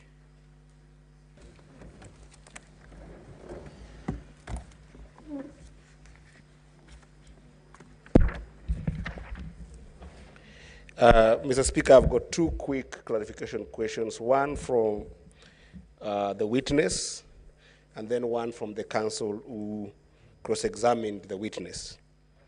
Mr. Abdi, you have indicated to this Senate that eventually of all the 17 companies that did bid for this tender, all of them eventually got all their bid bonds and documents back. However, the witness that appeared before us, called Mr. Mulwa, indicated that on the 11th of July 2023, he received a phone call from the Deputy President to be able to come and collect the bid bond for Shobika, specifically from EACC. I want to know, when did the other 16 companies get their bid bonds from EACC? Did they get it at the same date that the former witness indicated that he waited for 5 hours from EACC, or did they get them from EACC at a variable date? Then lastly, Mr. Speaker, the counsel for the Deputy President has heavily relied on the Senate report. And if you look at page 218 all the way to page 230, it is submissions to Senate by different individuals. Counsel, do submissions itemized by individuals who appeared before Senate in your best understanding amount to Senate's finding and resolutions in your best understanding? And what do you make of page 275 of Senate recommendations and not findings? Because you did indicate to this House that those were Senate findings. Are they findings, or are they submissions of individuals to the Senate of Kenya? Thank you, Mr. Speaker. Senator Mungatana.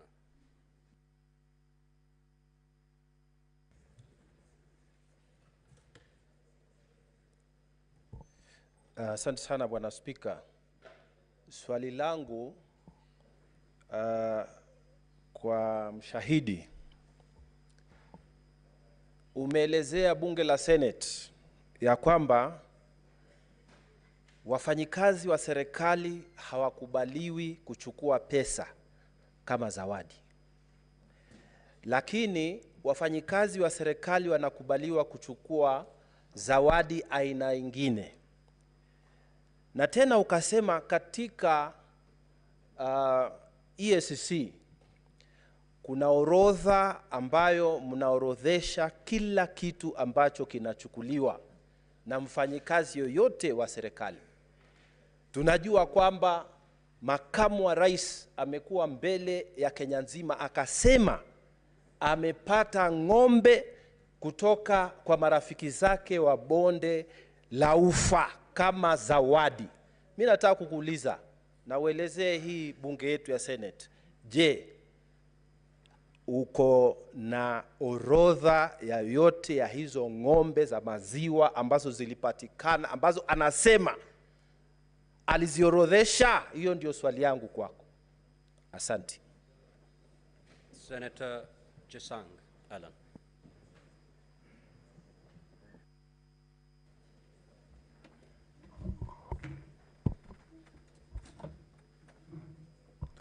Thank you, Mr. Speaker. Mr. Speaker, I have 2 questions that I would like to ask the Counsel of His Excellency, the Deputy President, to tell the House why was it the Deputy President calling the CEO of KEMSA asking for a release of the bid bond and not the CEO of Crystal Company, yet he's not an employee or a director of the said company. Number 2, Mr. Speaker,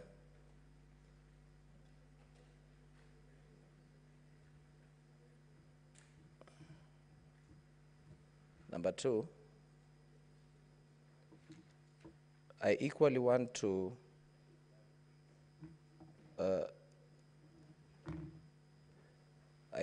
ask the Counsel of the Deputy President to enlighten me and prove to this House that on how the call by the Deputy President to the CEO of KEMSA pertaining a bid bond that was in process of a contract, not a conflict of interest.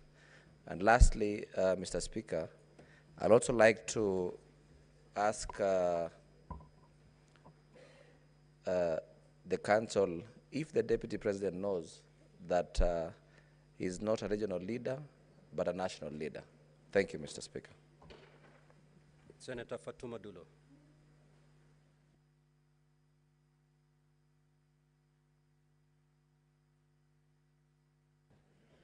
Thank you, Mr. Speaker. My question is to the DP's counsel. Now, I saw you trying to cross-examine the witness before us on a report of the Senate, which I believe he has not interacted with. And again, the motion that was before the House and also the National Assembly. What are you trying to drive out of that? I thank you. Senator Joyce Korir.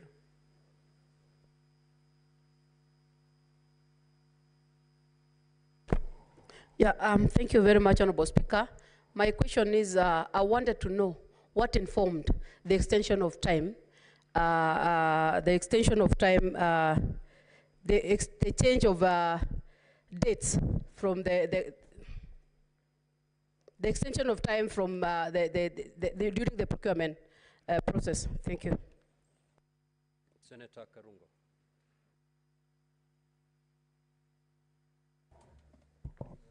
Thank you very much, Mr. Speaker. My question to Mr. Abdi.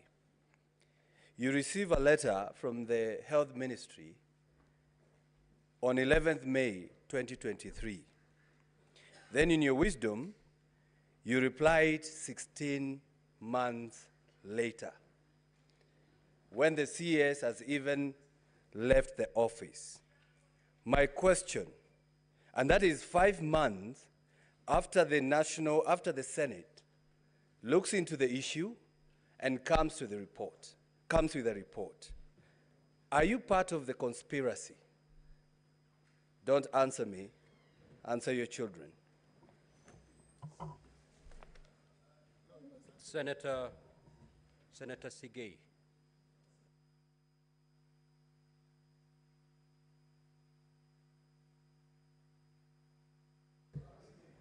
Honorable Speaker, the question I intended to ask has already been asked by my colleague, Senator Mogatana, so I do not need to waste the time.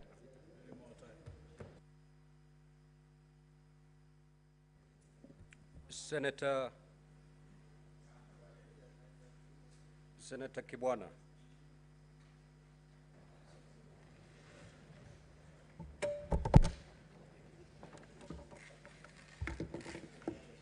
And honorable senators, you know, when you're given an opportunity to seek clarification or ask a question, it is not a moment to get a TikTok clip. Please, this is a very serious matter. Proceed. Let us not embarrass this House. Proceed, Senator Hamida.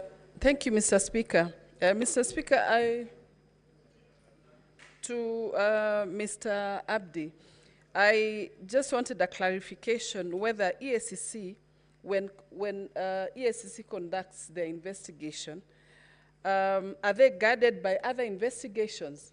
Because through the cross-examination, I think it was vis-a-vis the parliament investigation. So I think these are two different investigations. So I wanted that clarification, whether you are guided by Parliament, because the Parliament are not experts. That's why we always bring in or loop in EACC to assist us with the investigation. Number two, would you call it a bribe if a gift is not declared, you know, or gifts in a public office? Would you call it a bribe? Just the last one to the council. How do you cross-examine what someone came and said, but not exactly specific findings of the Senate? Because I found it a bit contradicting. Because the resolutions of the Senate is based on committees' observation and recommendations, but not investigations. Thank you. Senator Kathuri.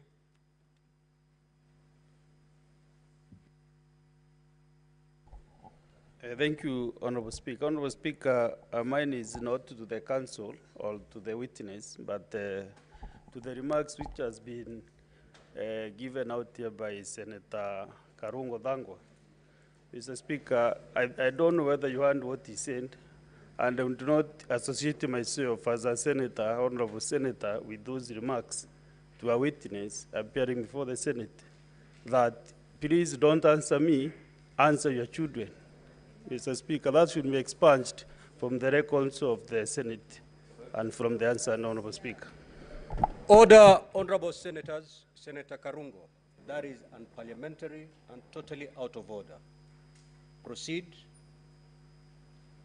to retract that statement, failure to which the chair will rule.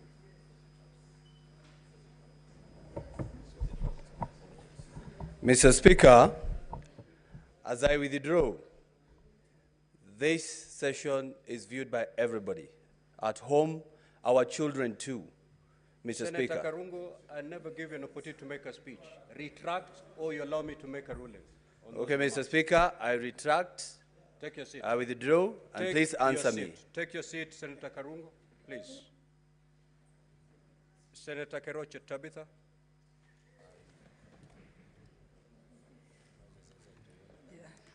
Thank you. Thank you, Mr. Speaker, sir, for giving me this opportunity. And as a mother, I think I've also felt I'm hurt with Senator Karungo. But because it has been ruled, thank you. We should never, ever. I know we had a meeting, closed door meeting before we started this. And we all agreed we are going to behave. Thank you, thank you, thank you. Proceed to So, clarification. mine is to the Abdi. My question is to the Abdi on whatever you are trying to do on the procurement irregularities.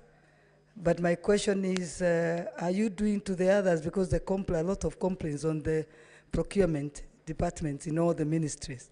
So I hope this continues to everywhere. Thank you. Senator Richard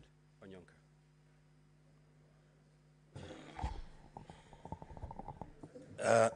Thank you, Mr. Speaker. I wanted to ask Mr. Abdi this question. In your observation, maybe in just a paragraph, what do you interpret happened about this tender from its inception, in terms of the procurement, in terms of the management of the exercise and the conclusion, as an officer whose responsibility is actually to investigate if there was any breakage of the law, and if necessary, make recommendations to the DPP. What conclusion did you reach when you were analyzing this matter? Thank you, Mr. Speaker. Senator Karen Nyamu.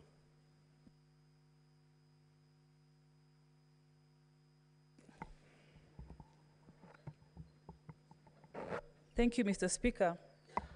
Dr. Mulwa, before this House, implicated the Deputy President in a scandal of the 3.7 billion KEMSA deal.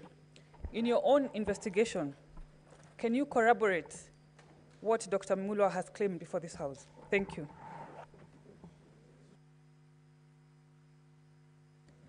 Senator Tom Ojenda. Thank you, Speaker. Speaker, my question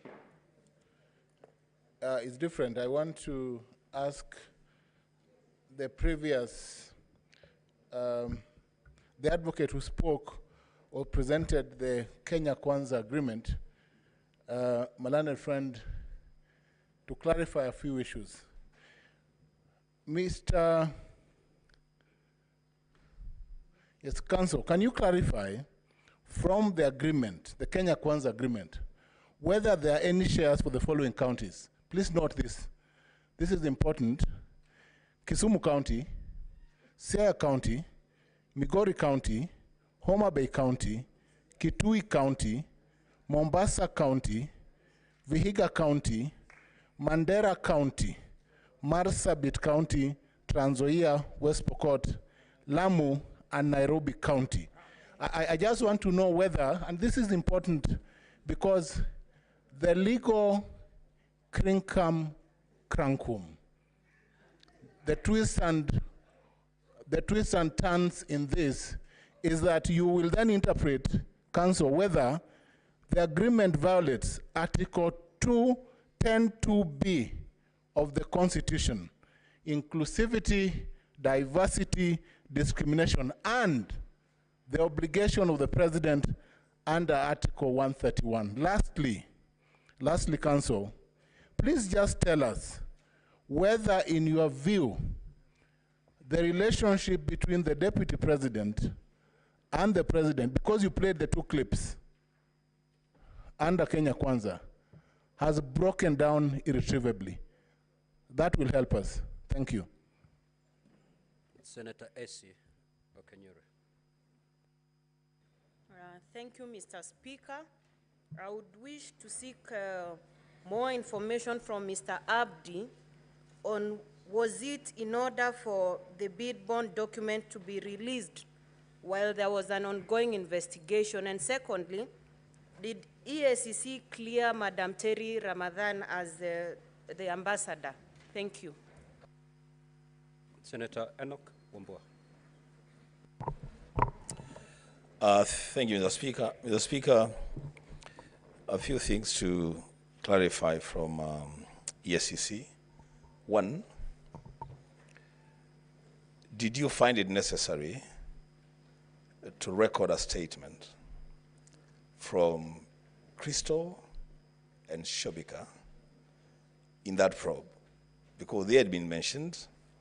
Were they entities of interest in the investigation? Secondly, has Shobika ever done any business with KEMSA or with Global Fund before the case on record?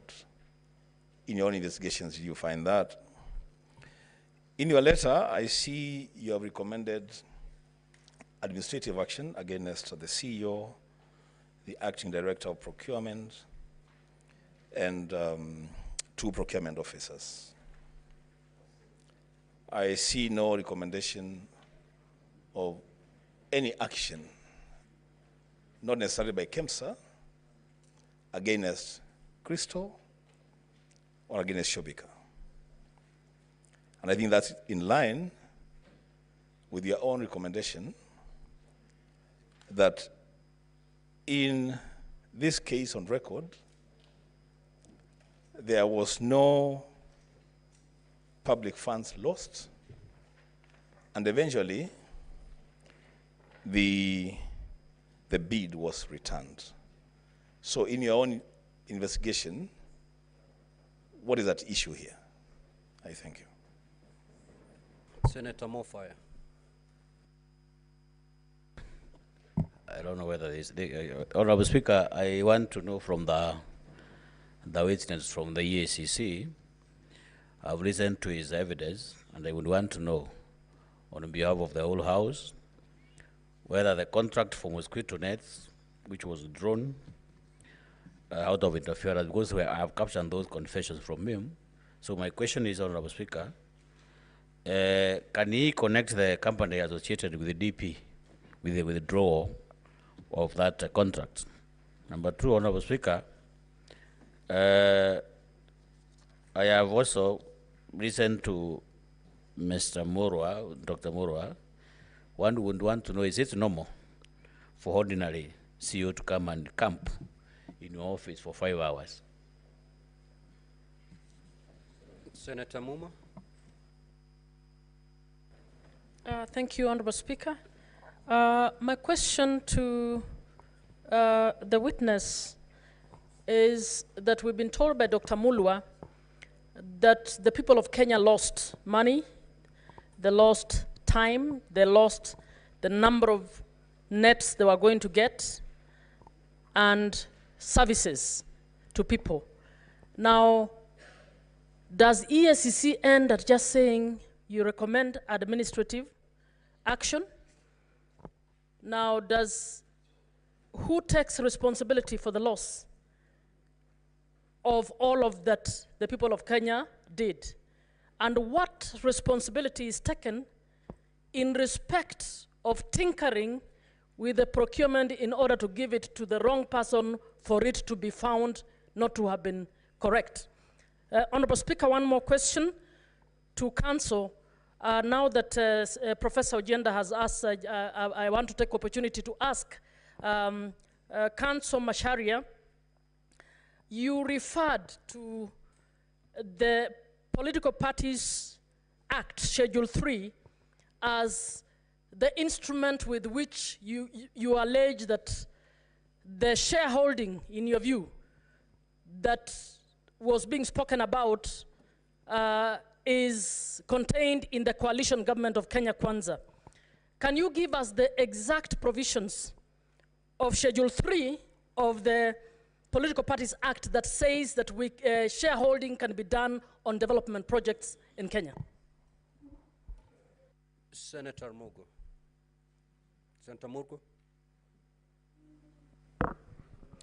Thank you very much, Mr. Speaker. I have a question for the Excellency Deputy President's Counsel as to whether the Deputy President, in his own conscience, realized that this shareholding narrative is really going negative, and what did he do about it? Or he just went all the way up to where things are now without he himself realizing that it is going the wrong way? Senator Jonyut. Thank you, Mr. Speaker. Very briefly, just want to ask the witness, Mr. Abdi. He has stated that as per their investigation, ESCC, that the closing date was moved for this tender, particular tender, was moved from the 23rd of February 2023 to 10th of March in order for the process to favor Shobika, or whose local agent was Christo. Can you clarify, Mr. Abdi, whether this extension of the tender period was due to the late delivery of bid bond, because you said that the tender was also attached to a bid bond that was late? Was the reason the late delivery of the bid bond, or the specifications of the long-lasting net from synergist peronale, something like that, but oxide to pyrethroid? Exactly what was the reason? Was it late delivery of bid bond or the specification? Number two, Mr. Abdi, you have indicated that the authority did not prefer any charges against the officers of KEMSA and the PS herself. Is that the right thing that EACC was supposed to do, or it should have preferred charges against these errant, in quotes, officers? And finally, why were the companies that were eventually given the tender or awarded the tender by Global FAD, why had they initially been disqualified by KEMSA? Thank you, Mr. Speaker. Senator Lelegwe. Thank you, Mr. Speaker, sir. I would like to seek clarifications from the Advocate of the National Assembly in reference to Ground 11, which pertains to gross misconduct bullying. You have alleged that that His Excellency, the Deputy President, exerted undue pressure on officials of Kenya Medical Supplies Agency in order to secure a tender for supply of mosquito nets to Crystal Limited, a company purportedly associated with him. Now, upon reviewing the documentation provided, I have noted that 17 companies submitted bids for this tender, yet it was ultimately not awarded to any of them. Given these findings, may I inquire from you whether it will be correct to assert that this particular ground lacks sufficient substantiation, considering that no award was made in respect to the tender in question? Thank you, Mr. Speaker. Senator Chimera.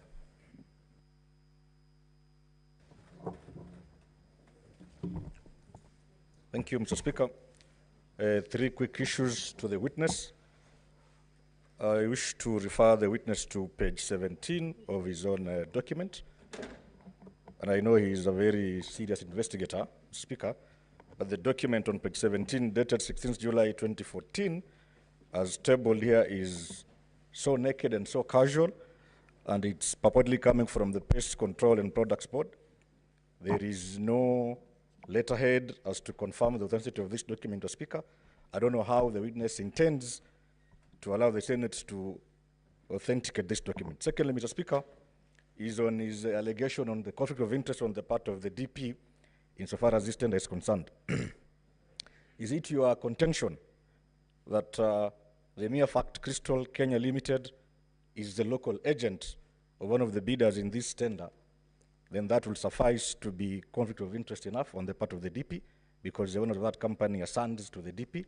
And lastly, Mr. Speaker, the witness has been cross-examined by my learned colleague, counsel for the DP, largely on contents of the Senate Standing Committee on Health report, as opposed to his own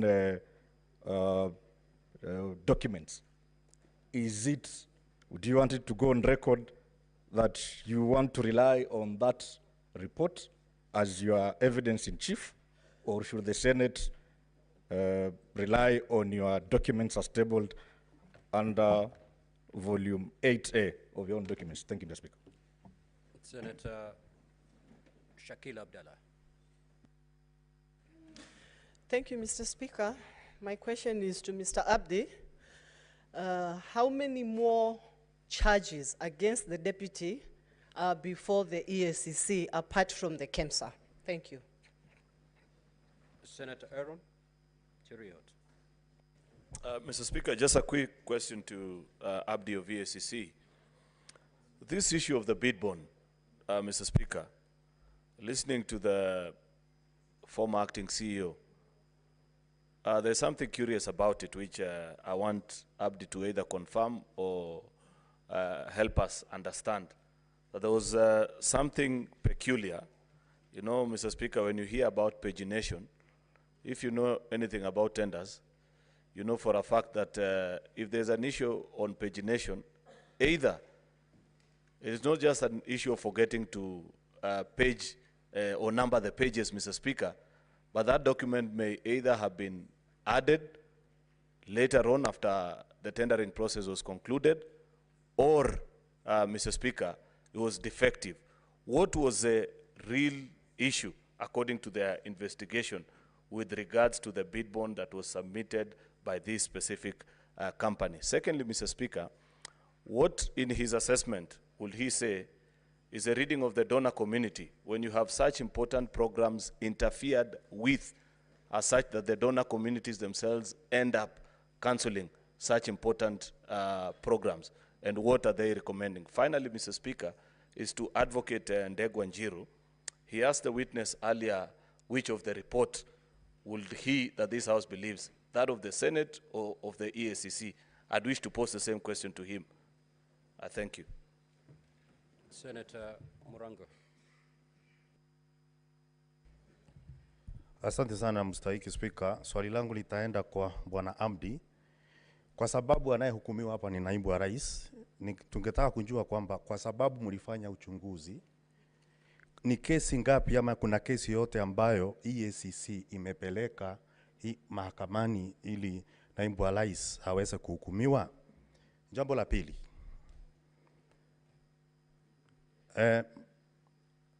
wakati kulikuwa naibu wa rais alikuwa anachunguzwa katika bunge la kitaifa, kuna ushahidi wote ambao wewe uliwasilisha katika bunge la kitaifa?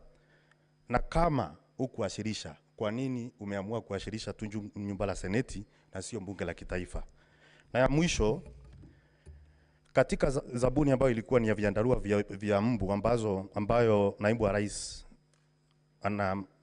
anasemekana alihusika nayo, tungetaka tujue ya kwamba kwa sababu ile zabuni ilikuwa imeghairiwa na KEMSA, na kwa hivyo dhamana ya zabuni ambayo ni bid bond kwa kimombo ilikuwa inafaa kurudishwa, tungetaka tujue kama hiyo dhamana ya zabuni ilirudishwa na iliitishwa, ingekuwa inasaidia naibu wa rais na nini, ama kungekuwa na manufaa gani ya kurudisha dhamana ya Zambuni kama ulivyorudisha zingine 17.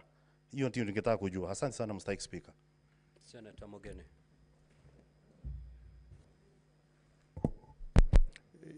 Yes, Bwana Abdi.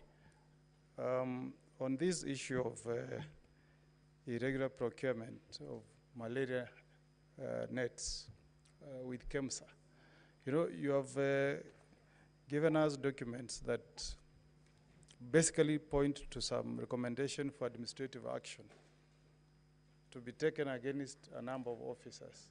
But you know, what is of our concern today is companies associated with the DP. Can you tell us anything that you found irregular around the subject matter that concerns us this afternoon? That is the companies associated with the deputy president, Bwana acting deputy CEO. Thank you. Senator Boni. Thank you, Mr. Speaker. Mr. Speaker, we are lucky that the EACC is here with us. And there are serious allegations that have been raised that require investigations. Could the CEO, the deputy, confirm if indeed there are investigations taking place on your own motion on the following issues?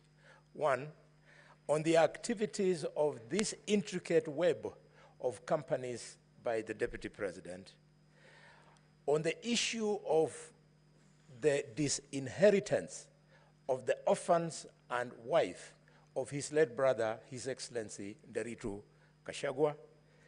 3, on the alleged insubordination of the President.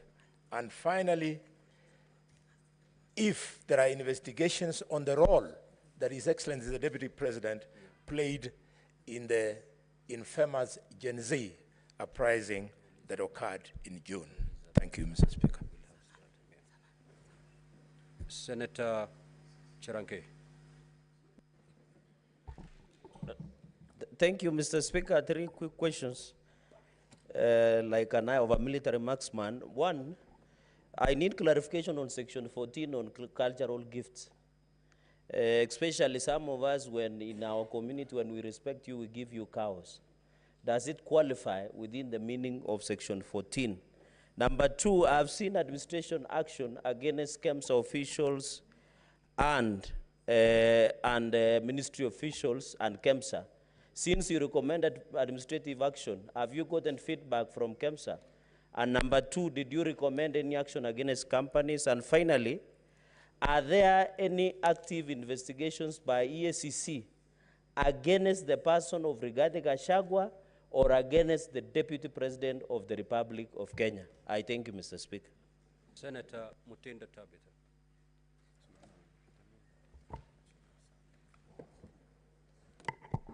Thank you, Mr. Speaker.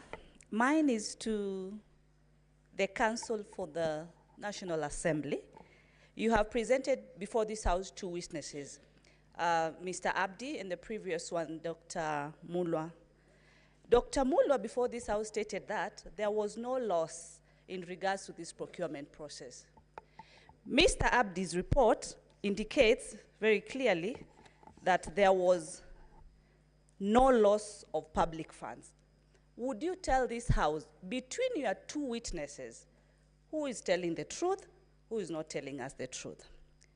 Secondly, EACC, as far as Crystal Limited is concerned, have you established any evidence that shows that the Deputy President of the Republic of Kenya benefits directly or indirectly from this particular company? And lastly, my colleague asked about the former CEO, Ramadan. You had recommended action to be taken. In your report also, you indicate that she violated Article 10. Does it end there, Mr. Abdi? Because she's now working in a different capacity. What action are you supposed to take, or do you intend to take? Do you do recommendations and not adhere to them? What's the conclusion as far as this kind of reports are concerned from your office. Mr. Speaker, I ask this because Kenyans sometimes say that the Senate does not do oversight. We do not really take action, but we recommend, and this is now the situation that we find ourselves in, that your recommendations that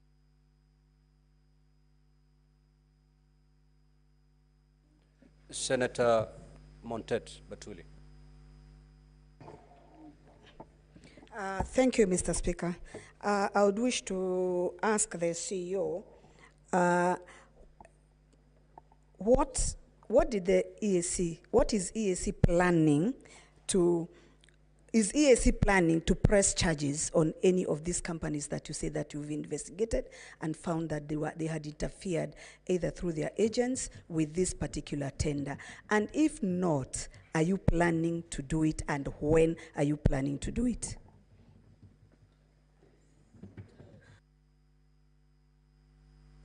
Senator Veronica. Just a quick clarification.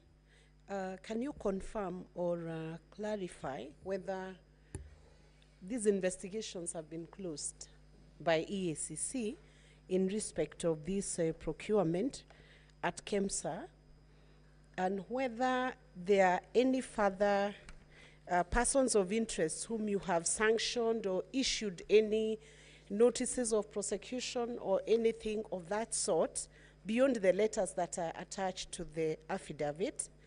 And in the course of your investigation, did you bother to find out what was the content of the phone calls that the acting CEO of KEMSA said was used to intimidate or cause pressure to him? Did you investigate the contents of that phone call? Witness, you may now proceed to respond.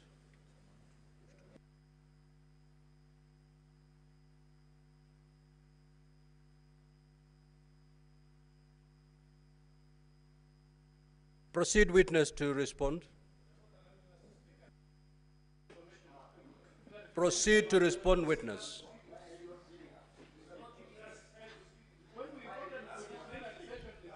Order, honorable senators. If you have noticed,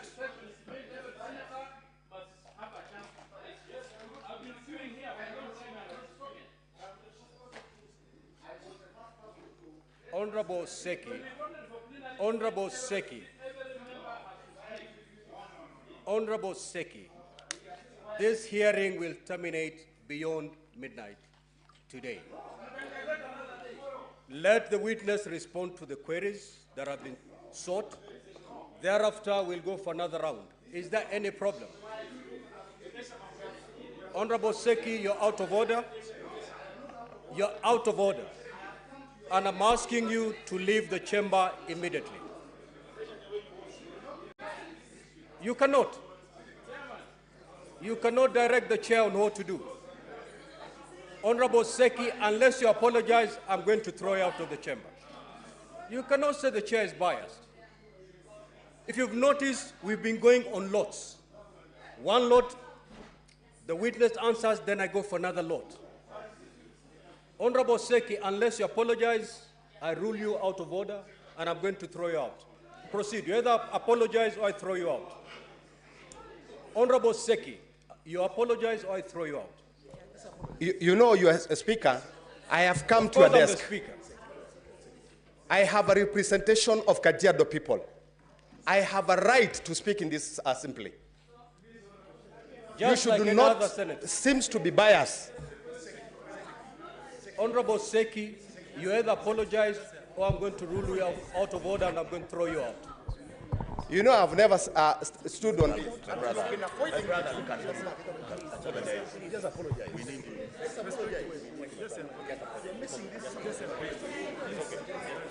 Order, honorable senators, order. Let me just apologize.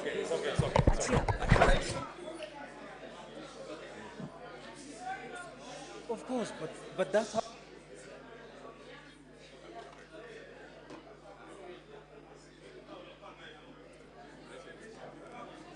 Honorable Seki, I have not heard the apology.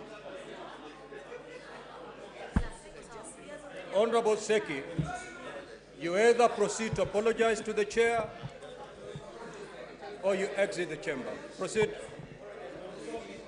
The floor is yours, Honorable Seki. I apologize. Take your seat. Now, Honorable Seki, Honorable Chute, and Honorable Omtata, you're totally out of order, pursuant to Standing Order 121, and I'm cautioning you. The first caution for the day. Honorable Chute, every senator here is elected to represent their people. If you noticed from yesterday, we are going with lots.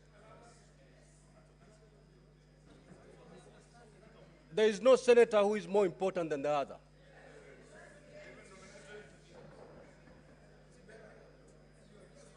Proceed, witness. Thank you, Honorable Speaker.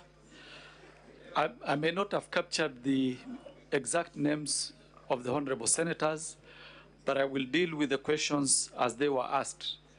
So the first question was to do with when did the other companies get back their documents and the dates the companies got their documents. I'm not sure of the exact date when these documents were returned, but procedurally, we only focus mainly on the company that we are investigating either for procurement irregularities or certain issues. Like, for example, in this particular case, Shobika was the special company that we were looking at, and that was the reason why that particular one was identified, because the bid document actually had challenges, as I had indicated in my evidence in chief. Then we come to Honorable Mungatana, issues of gifts and the cows. Now, as I had indicated, gifts that are of value of more than 20,000 shillings are supposed to be handed in and declared by all public officers, including state officers. For this specific matter, we have not investigated as to the existence of the material, cows that are in this particular issue. But if indeed cows have been donated to any public officer, those donations are supposed to be donated to the state. And the officer within 48 hours is supposed to hand over that donation to the institution that employs him. So that is my take on that. Then we had the issue of extension of time for the bid bond. Now, as I had indicated previously, the closing date for this particular tender was supposed to be on 23rd February. Bid bonds are supposed to be attached, or they're supposed to be part of the bid document, the tender document. In this particular case, the bid bond was hand-delivered to the CEO in her office when the tender documents were already inserted in the respective tender boxes. So for that reason, extension had to be found in order to have that document be part of the tender document of that particular company, which is Shobika. So that led to the extension, and that was instigated by the permanent secretary, who did a letter, which is in our documents, directing the CEO of KEMSA to extend the date of closure of the tender from 23rd February to 10th March. Now, that is the issue which made the bid bond, the date of extension to be extended, the date of closure to be extended. Now, let me come to investigations by various bodies created by the Constitution. Now, investigations will either be in terms of course, each institution has its own mandate as far as the Constitution or the legislation or the statute that created it is concerned. Now, when it comes to criminal investigation, and specifically issues to do with leadership and integrity, issues to do with corruption, that responsibility lies with the Ethics and Anti-Corruption Commission. Now, other institutions, other constitutional bodies can do their own investigation, but they will if, for example, they are recommending for criminal charges, those recommendations have to be made to the respective institution that is mandated to charge people or to investigate criminal cases, like the DCI or the ESCC. So it depends on the mandate of the institution and what is the focus of that particular investigation. But for example, if it is the PPDA, the Public Procurement and Disposal Authority, they do not have powers to charge people in court, or rather to recommend to the DPP to have people charged in court. What do?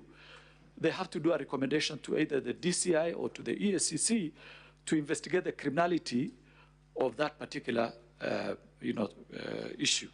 So I just want to indicate that it depends on the institution and the mandate of that institution. But when it comes to criminal investigations, there are specific institutions that are mandated to conduct criminal investigations. Issues to do with the declaration of gifts, I think that one I addressed in my earlier submission, that gifts that are more than 20,000 are declarable, and they have to be entered in the registers. And after the end of every financial year, the institution has to actually declare to the ESCC of the existence of that gift. Now, the issue of what was our finding or our conclusion when you look at the whole matter and our perception, or rather, what would be our conclusion that we reached. Now, when you look at this particular tender, first, it is an international tender that was floated as an open tender to international companies. Companies bidded, but there is a specific company that has a local agent here, which is Shobika, that did not conform to certain procurement requirements as per the tender document. Because when tenders are floated, that tender has got specific instructions or directions to the people who are bidding. If, for example, you are supposed to do, if you are supposed to do pagination, it has to be indicated there. If you have to do, for example, in ink, it has to be there. So anything that goes outside what was provided for in the tender document is actually considered as irregular. And of course, the disqualification should apply. So this one, it was a tender that was badly handled, and I wouldn't want to indicate why it was handled that way, but from the look of it, there must have been some pressure somewhere.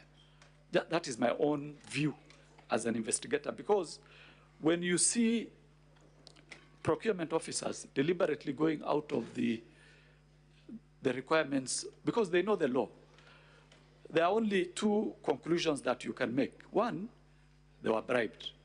Two, there was an influence that was coming from other quarters.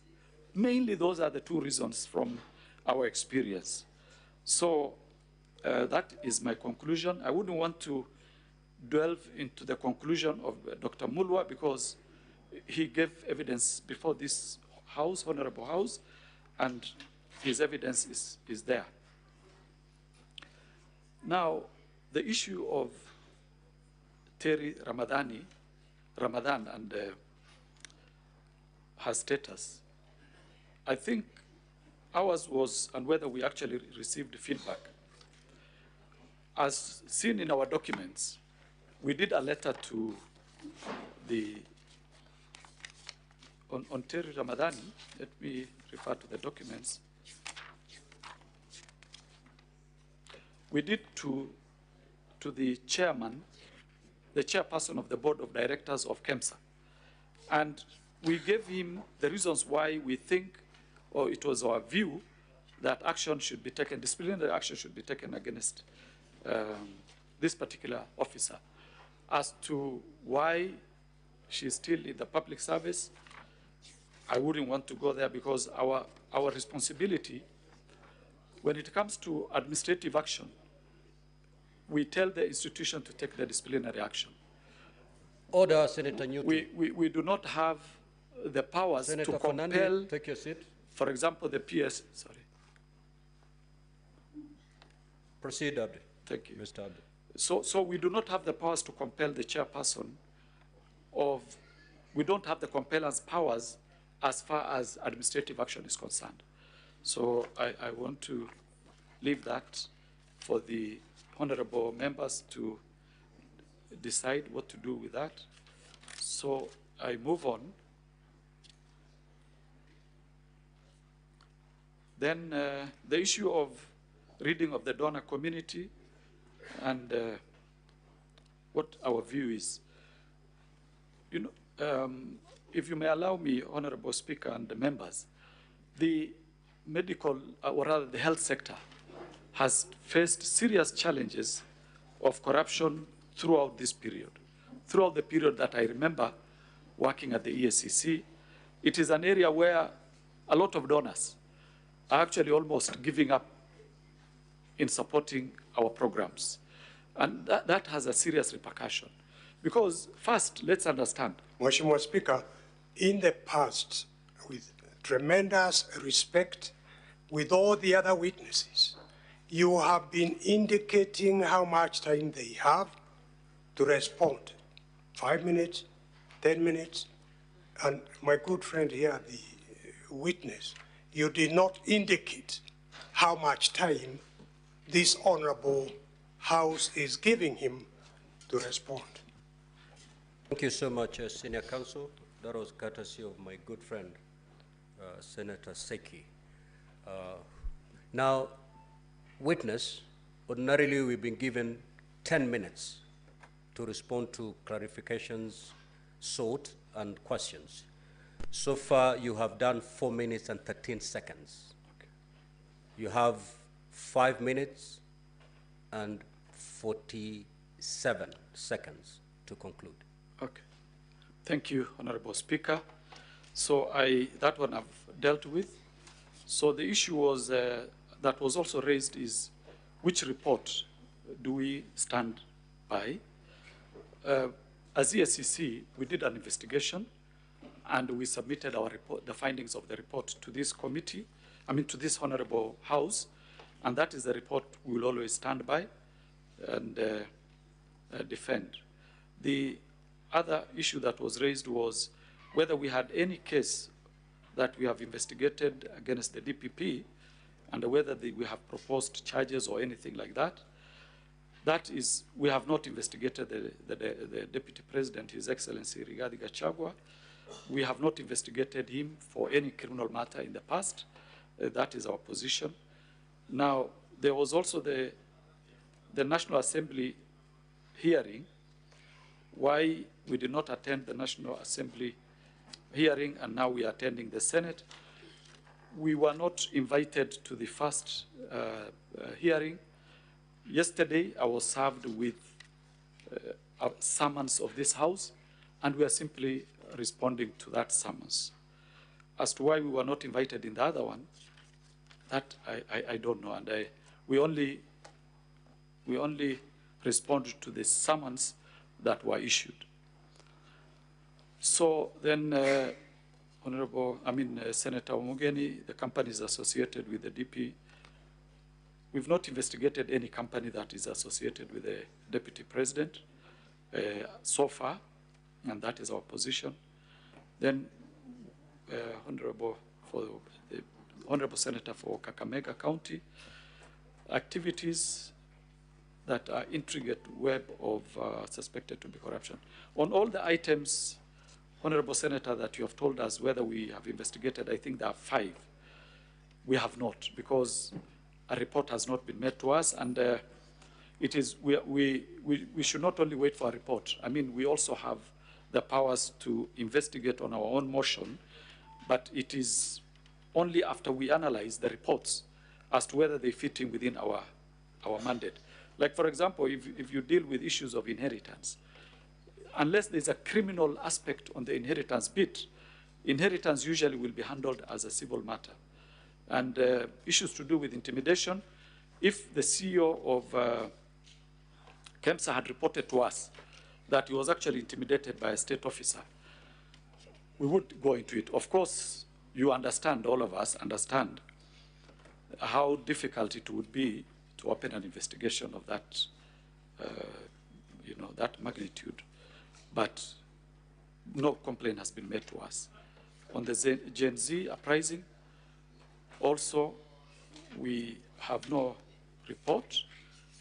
We know it happened, but as to the corruption bit of it, we do not have facts. 2 minutes to go.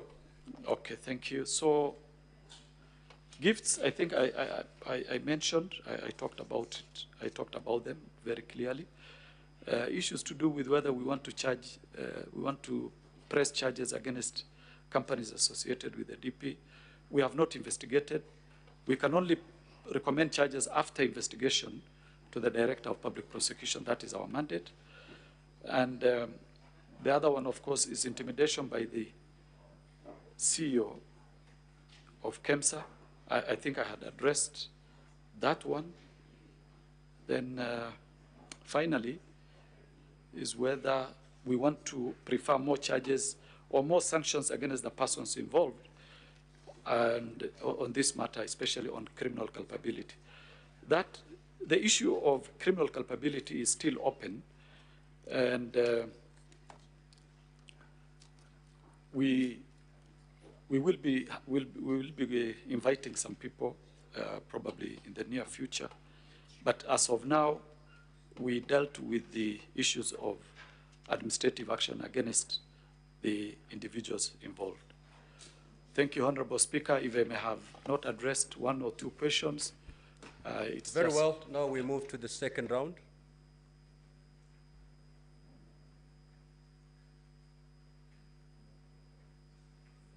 Senator Mtata. Honorable Speaker, was there any clarification for us to respond to some questions that have been put to us? Just listen to this law so that you... Sugar is running a bit low. There are many questions. It's running low to everybody. Okay, all right. Yes. Mr. Speaker, sir,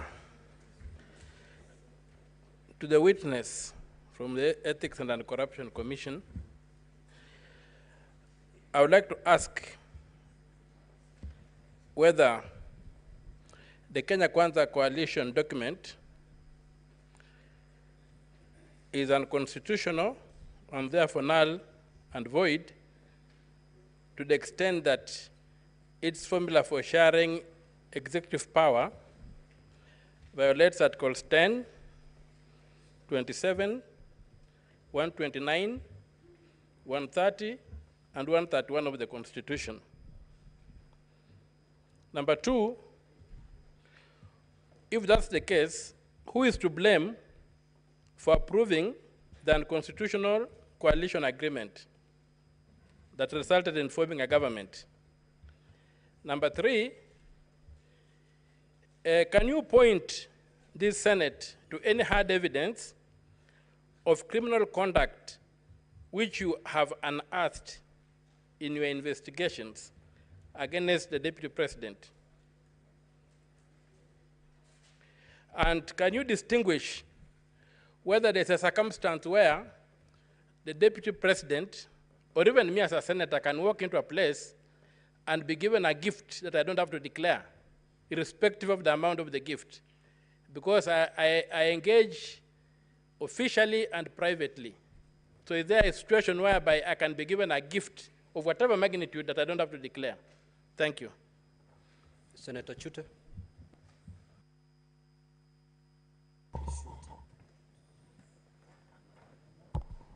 Thank you very much, Honorable Speaker. Honorable Speaker, Let me first of all thank Bwana Abdi for many years' service he has given to this country, and we highly respect him.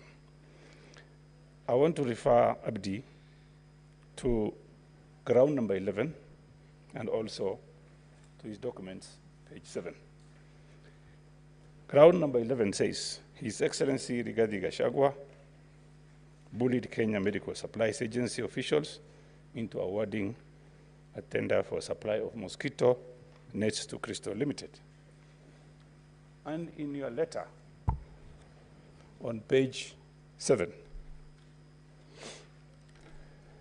the commission, let me read, the commission is of the opinion that the conduct of the CEO, Terry Ramadhani, amounts to violations of leadership and integrity act, particularly section 10 and 11. Mr. Abdi, today, as we speak, Terry Ramadhani is a deputy ambassador in India. And Mr. Mutuse, Honorable Mutuse, wants this house to get rid of the deputy president on the account of bullying somebody. Can you tell Kenyans, 50 million Kenyans today, as you stand there, do you want this house to impeach the president if you have already recommended some culprits to be given administrative, what do you call, action, and then you want us to impeach the president? Senator Kamau. Githuku.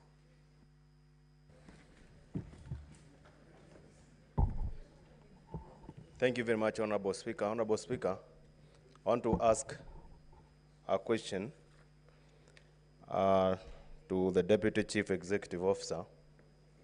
In the course of your investigation, is there anywhere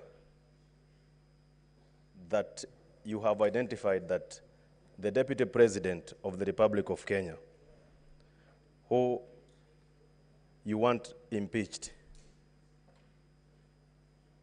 influenced any tender award? Thank you, Honorable Speaker. And the senator was elected by the people of Kajiado, Senator Seki.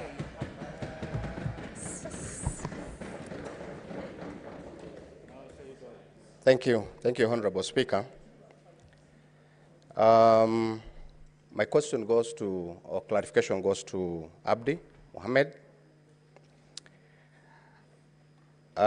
Mohammed, we have realized that there is a report from the ACC and a report from the Committee of Health of the Senate in regards to the, this issue of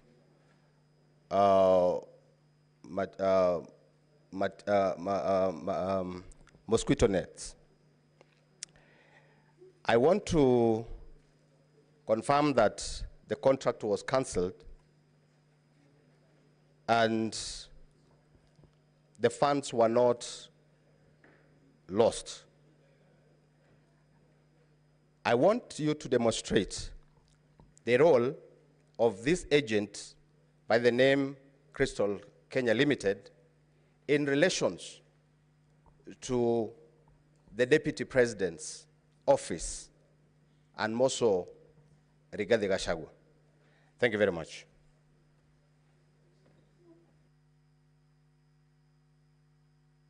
Senator Miraj. Okay, if you don't have any question, then log out. You may now proceed, and thereafter we'll have an opportunity for the counsel for the Deputy President to respond to the clarification sought. Thank 5 you. minutes. Thank Abdi, you, you have 5 minutes. Honorable Speaker. In fact, I'll take less than 5 minutes. Senator Omutata, I think he raised the issue of whether the agreement of the Kenya Kwanza document or Kenya Kwanza government document is unconstitutional. I think that one is only the courts that can actually find whether that document is unconstitutional or not. It's not within my ability or powers, or rather to comment about the constitutionality or otherwise, and whether the document is null and void, and whether it contravenes certain articles of the Constitution. The second one was who is to blame for drawing unconstitutional agreements or documents. I think that is also something that can be tried in court in my view.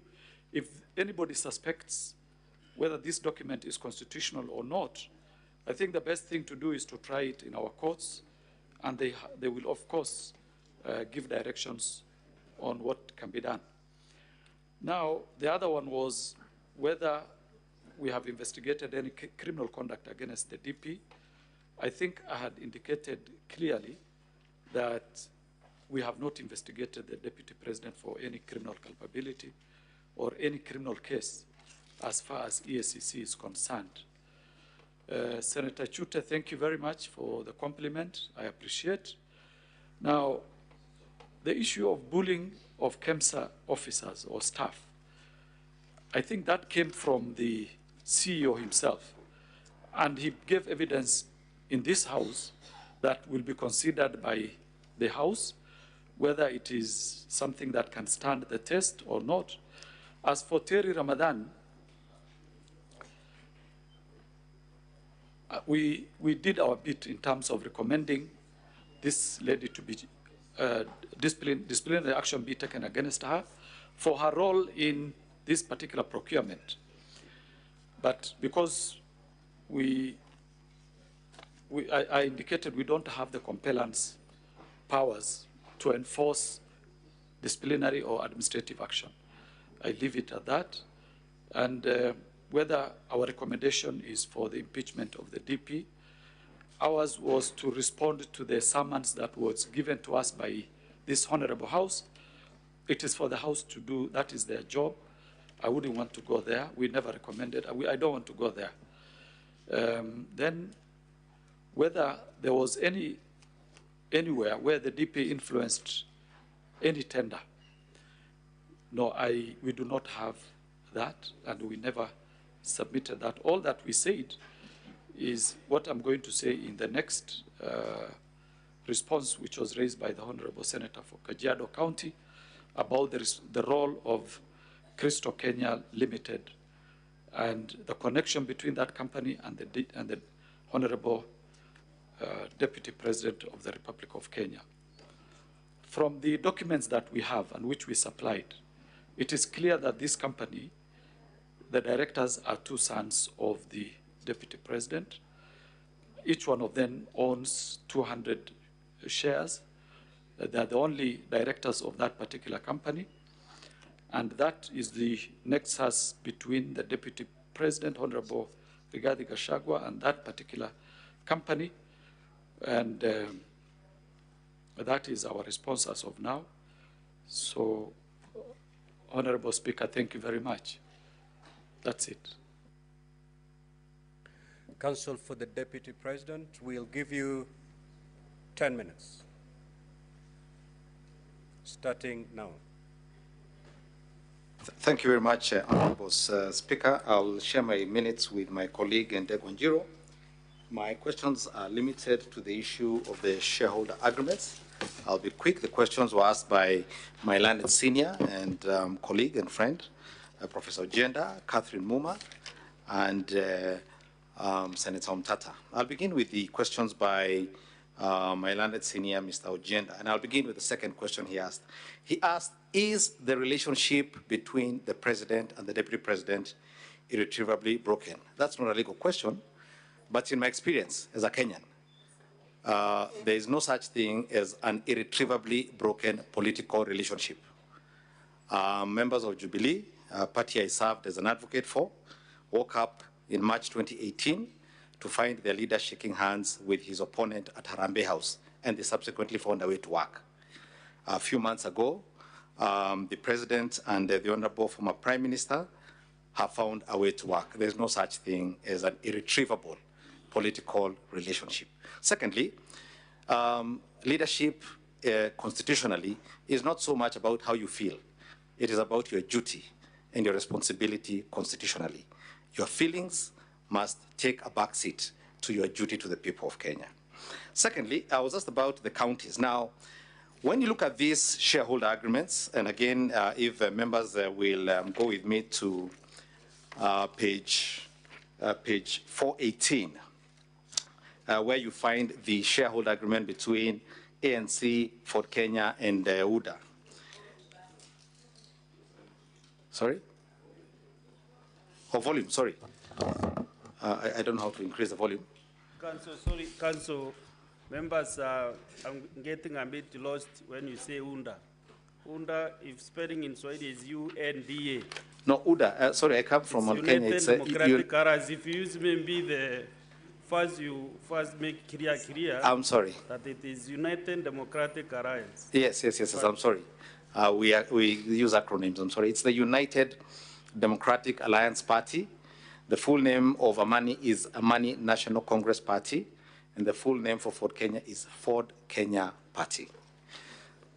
So their agreement at page 429, you will note, Professor Ojenda, it does not talk about counties. The agreements seem to have been structured in regions. It talked about region. Now, I don't know what they meant by those regions, but what I can tell you is that at paragraph 20. Also, I will allow Mr. Abdi to have a seat somewhere as you conclude. Yes, as I said, Honorable Senator for Kisumu, at page 429, which would be paragraph 20, subparagraph O, that's the first proviso there was. Further terms, parameters, and details of the sharing of positions of responsibility in the national government pursuant to this article shall be contained in a separate schedule to this agreement, which schedule shall be negotiated and executed before the date of the general election scheduled on 9th August 2022. So this was not a final agreement. My understanding is that there were further schedules. I don't know what those schedules said. They are not available at the Register of Political Parties. They may very well have included all the counties you asked for. Maybe Kisumu was in the subsequent schedule, I don't know.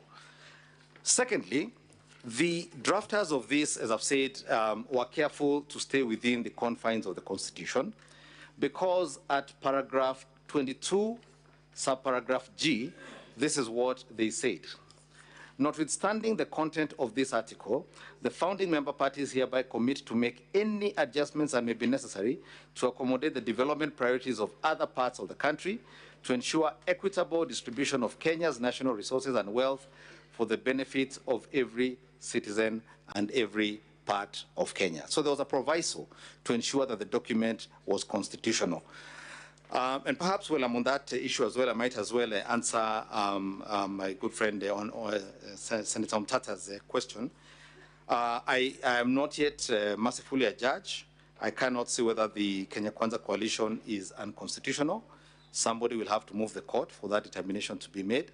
But what I did say was that in 2005, I had the privilege in participating in a case involving the MOU for NAC. And that one was struck down because the law had no underpinning making room for it. And which brings me to the question raised by Senator Catherine Muma, which is the political parties section. There's actually not one, there's several. If you'd go to Schedule 3, subparagraph C, B, D, and E. Let me read them out for you. So B deals with the policies and objectives of the coalition.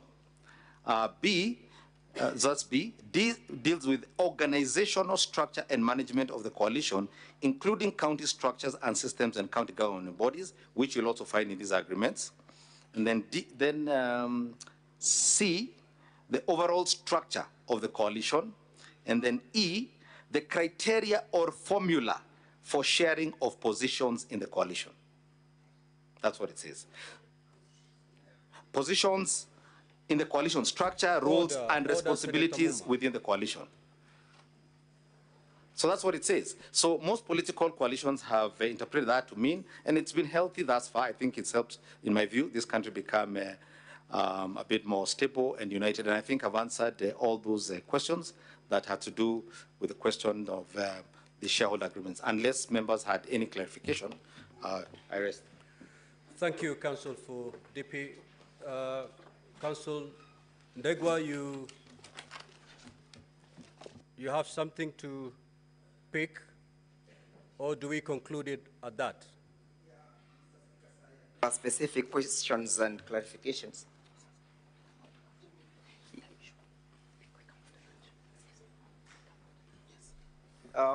Noting at the mood of the House, perhaps I can indulge the House. I respond the same after lunchtime. No.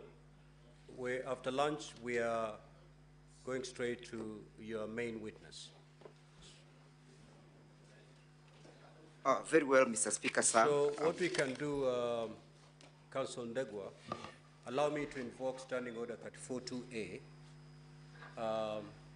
for the convenience of the House to add 5 minutes. So the House will rise at 1:05 instead of 1. I am well guided by your wisdom. Yeah, Mr. Speaker, sir, there were 2 questions for the National Assembly side to respond. Okay, 2 questions. Then let's do this. Let's do this. Instead of the House rising at 1:05, we will rise at 1:15. So, Counsel Ndegwa, you'll take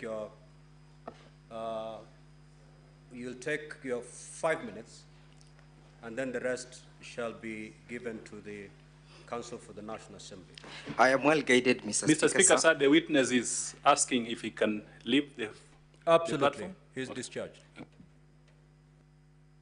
Thank you very kindly, Mr. Speaker, sir. I was asked to clarify by Senator Joyce Carrill why I am dealing with the report from the Senate and what am I driving at. The report to the Senate is intended to indicate that none of the participants in that tendering process ever benefited from that particular process. All the 17 companies, none of them benefited, and that as a result or as a consequence of the failure to proceed to the next levels, the country did not lose even a single cent. A question was put to me why I am looking at the submissions by various parties and not going to the observations and the recommendations by the Senate.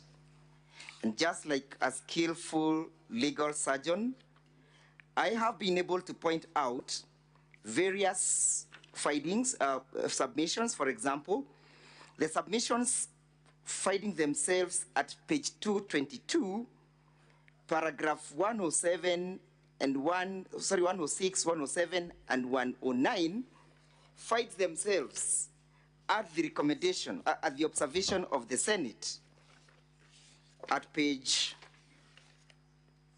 271. So there is serious correlation between my findings as submitted by various parties who appeared before the Senate and the observations made by the Senate. So I dealt largely on what the Senate found as opposed to what the Senate had during the proceedings. Number 2, Mr. Speaker, sir, clarification was sought as to why the bid failed. And although that will be dealt with at length, permit me to draw the attention of the Assembly to page 108 of the volume 3 of the Deputy President's Body of Documents. You'll find a letter from KEMSA dated the 5th May 2023, being a notification to Shobika Impex Private Limited. And it reads, the reference is made to the above tender and advised that the tender was unsuccessful due to the following reasons. 1, Tender security was not paginated. Number 2, please plan to collect your bid security from the procurement office immediately. It may be of interest to note the date when this letter is being generated is the 5th of May. It also be of interest to note when the alleged bullying and intimidation occurred. This letter precedes the alleged bullying, alleged intimidation. Number 2, Mr. Speaker, sir, this letter is voluntarily being issued and being generated by KEMSA themselves at their own intuition, as opposed to being triggered by any external officer, in this case, the person of the Deputy President. In their own volition, KEMSA triggers and invites Shobika to come and collect their bids, and on witness, Mr. Speaker, sir, the witness confirmed that this is always the end of a failed bid. Finally, Mr. Speaker, sir, permit me to draw the attention of the Assembly to the matter in issue. That is at page 36 of the volume 1 of the impeachment motion.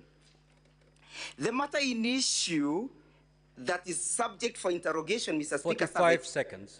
As I pen off, is not whether the tenders were responsive, whether the country lost any money, whether investigations were done, whether there was conflict of interest, whether there were gifts that accrued therefrom. The question in issue is, did the person of the Deputy President bully the officer? Was there evidence? So let us not lose ground or focus on the ground on the matter in issue, so that we focus and we put the train on rail. Thank you, Mr. Speaker, sir. Counsel for the National Assembly, take us to the rise of the House. Mr. Speaker, sir, how many minutes? 10?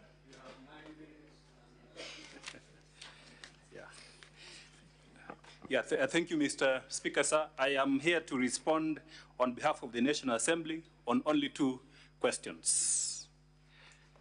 Mr. Speaker, sir, listening to the Deputy President's side, I believe they have misunderstood the nature and context of ground number 11. And there was a question by the Senator whether we have substantiated ground number 11 on bullying of KEMSA officials. Secondly, there was a question also on whether there was loss of public funds in this tendering process. Mr. Speaker, sir, allow me to answer the first question by mentioning that the Deputy President of the Republic of Kenya is a high-ranking state official. The Republic of Kenya, the polity of the Republic of Kenya is based on certain fundamental national values and principles of governance. In addition, there are provisions on leadership and integrity. If you look at the provisions of Article 75, starting with 73, then you conclude with 75. There is an express prohibition on conflict of interest when it comes to all state offices. Now, to contextualize that question, you have to look at the purpose of impeachment. The Deputy President, being a high-ranking state officer, means that there is a constitutional process for bringing him into account to question his conduct. And that is why you have this process of impeachment. Impeachment is about political responsibility. It's about governance. Impeachment is not about criminal culpability. It's not about gathering evidence for purpose of taking him to court. It's about bringing him to account on what he has done from a political standpoint, and that issue of the distinction of criminal processes from impeachment has been clarified by the Supreme Court of Kenya. The Supreme Court of Kenya, in the case of Mike Sonko, was expressed clear and unequivocal that impeachment is about those values, ethos in Article 10 and the provisions of leadership and integrity in Chapter 6. Now, if you look at the way ground number 11 has been coached, ground number 11, Mr. Speaker, sir, ground number 11 talks about gross misconduct. Now, the Supreme Court of Kenya has interpreted what amounts to gross violation, which in context then means gross misconduct. And the conclusion is that when you violate these core values in Article 10 and the provisions of leadership and integrity, then you are guilty of gross misconduct. You are guilty also of gross violation of the Constitution. Sometimes you are guilty of abuse of office. So to put it in context, if you look at that charge that we have put in ground number 11, it talks about bullying of KEMSA officials. Now, that fact of bullying, and we have been more specific. If you look at the charge, we have mentioned the specific clause of legislation where the act of bullying has been prohibited. And this provision, if you look at the provisions of the Leadership and Integrity Act, the provisions of the Leadership and Integrity Act specifically prohibit bullying of bullying by state officials. And in that context, then you can see that in terms of the allegation that we are making and the evidence which has been submitted before this House, especially that call which was made by the Deputy President. The call was made by the Deputy President to a KEMSA official. Why would the Deputy President be pushing the interests of a commercial, the commercial interests of a private company? That is crystal clear when you look at his own admission in his response to this allegation. The Deputy President has admitted that he lent the sum of Kenya shillings 200 million to Crystal Company to acquire some hotel in Nyeri. This is the same company which the Deputy President is making a call to KEMSA to consider. And a senior KEMSA official, in this case the managing director, goes to EACC in a tender process. Mr. Speaker, I was just wondering which clarification my learned colleague is responding to, because the time for submission is in the evening. Yes, Counsel from the National Assembly. Yes, Mr. Speaker, so I'm just concluding that it's an impeachable offense to make the link. Very well, now conclude. Yes, so, Mr. Speaker, sir, if you look at then the evidence which has been submitted by Dr. Mulwa, that he received a call from the Deputy President, who is a high-ranking state official, to go to EACC, and then he went to EACC to collect evidence, which EACC had gathered for purposes of submitting that tender to the Deputy President or his contact, in this case, his son. Then what we are saying is that that act by the Deputy President then constitutes a violation of the provisions of the Leadership and Integrity Act, specifically Section 34 of the Leadership and Integrity Act, and that amounts to bullying. And to that extent, we are submitting that charge has indeed been substantiated in all its four corners. On the second question, and here again, it appears there is a misnomer. To prove an economic crime, you don't need to prove that there was loss of funds. An economic crime in this case occurs when a sitting Deputy President, in a tendering process, he makes a call, which the recipient then interprets in a different way, perhaps to influence the tendering process, or perhaps to for certain decisions to be made in favor of that person. And the person who is making the call is a sitting Deputy President.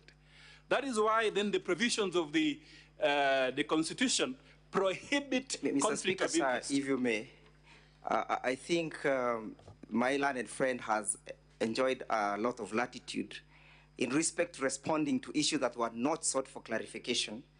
I was taking note of all the issues that were sought. And the issue that counsel is responding to are not among those that were sought. And if they were, then he needs to indicate from which particular senator did seek that. Counsel for National Assembly, reserve other matters for submission. Yeah, Mr. Speaker, so I'm responding to the question of whether there was loss of funds. That was not sought for It was clarification. sought by a senator. And, It was sought. It was sought. It was sought. Yeah. 1 minute. Yeah. So, Mr. Speaker, sir, in this case, evidence has been led. If you look at it from one perspective, evidence has been led by Dr. Mulwa that indeed there was a delay in this procurement. Secondly, fewer nets were supplied. Thirdly, there was a question concerning the costs incurred in this tendering process, and the evidence was that 55 million shillings was incurred in this tendering process. It came from the mouth of Dr. Mulwa. So to that extent, you can see there was some loss.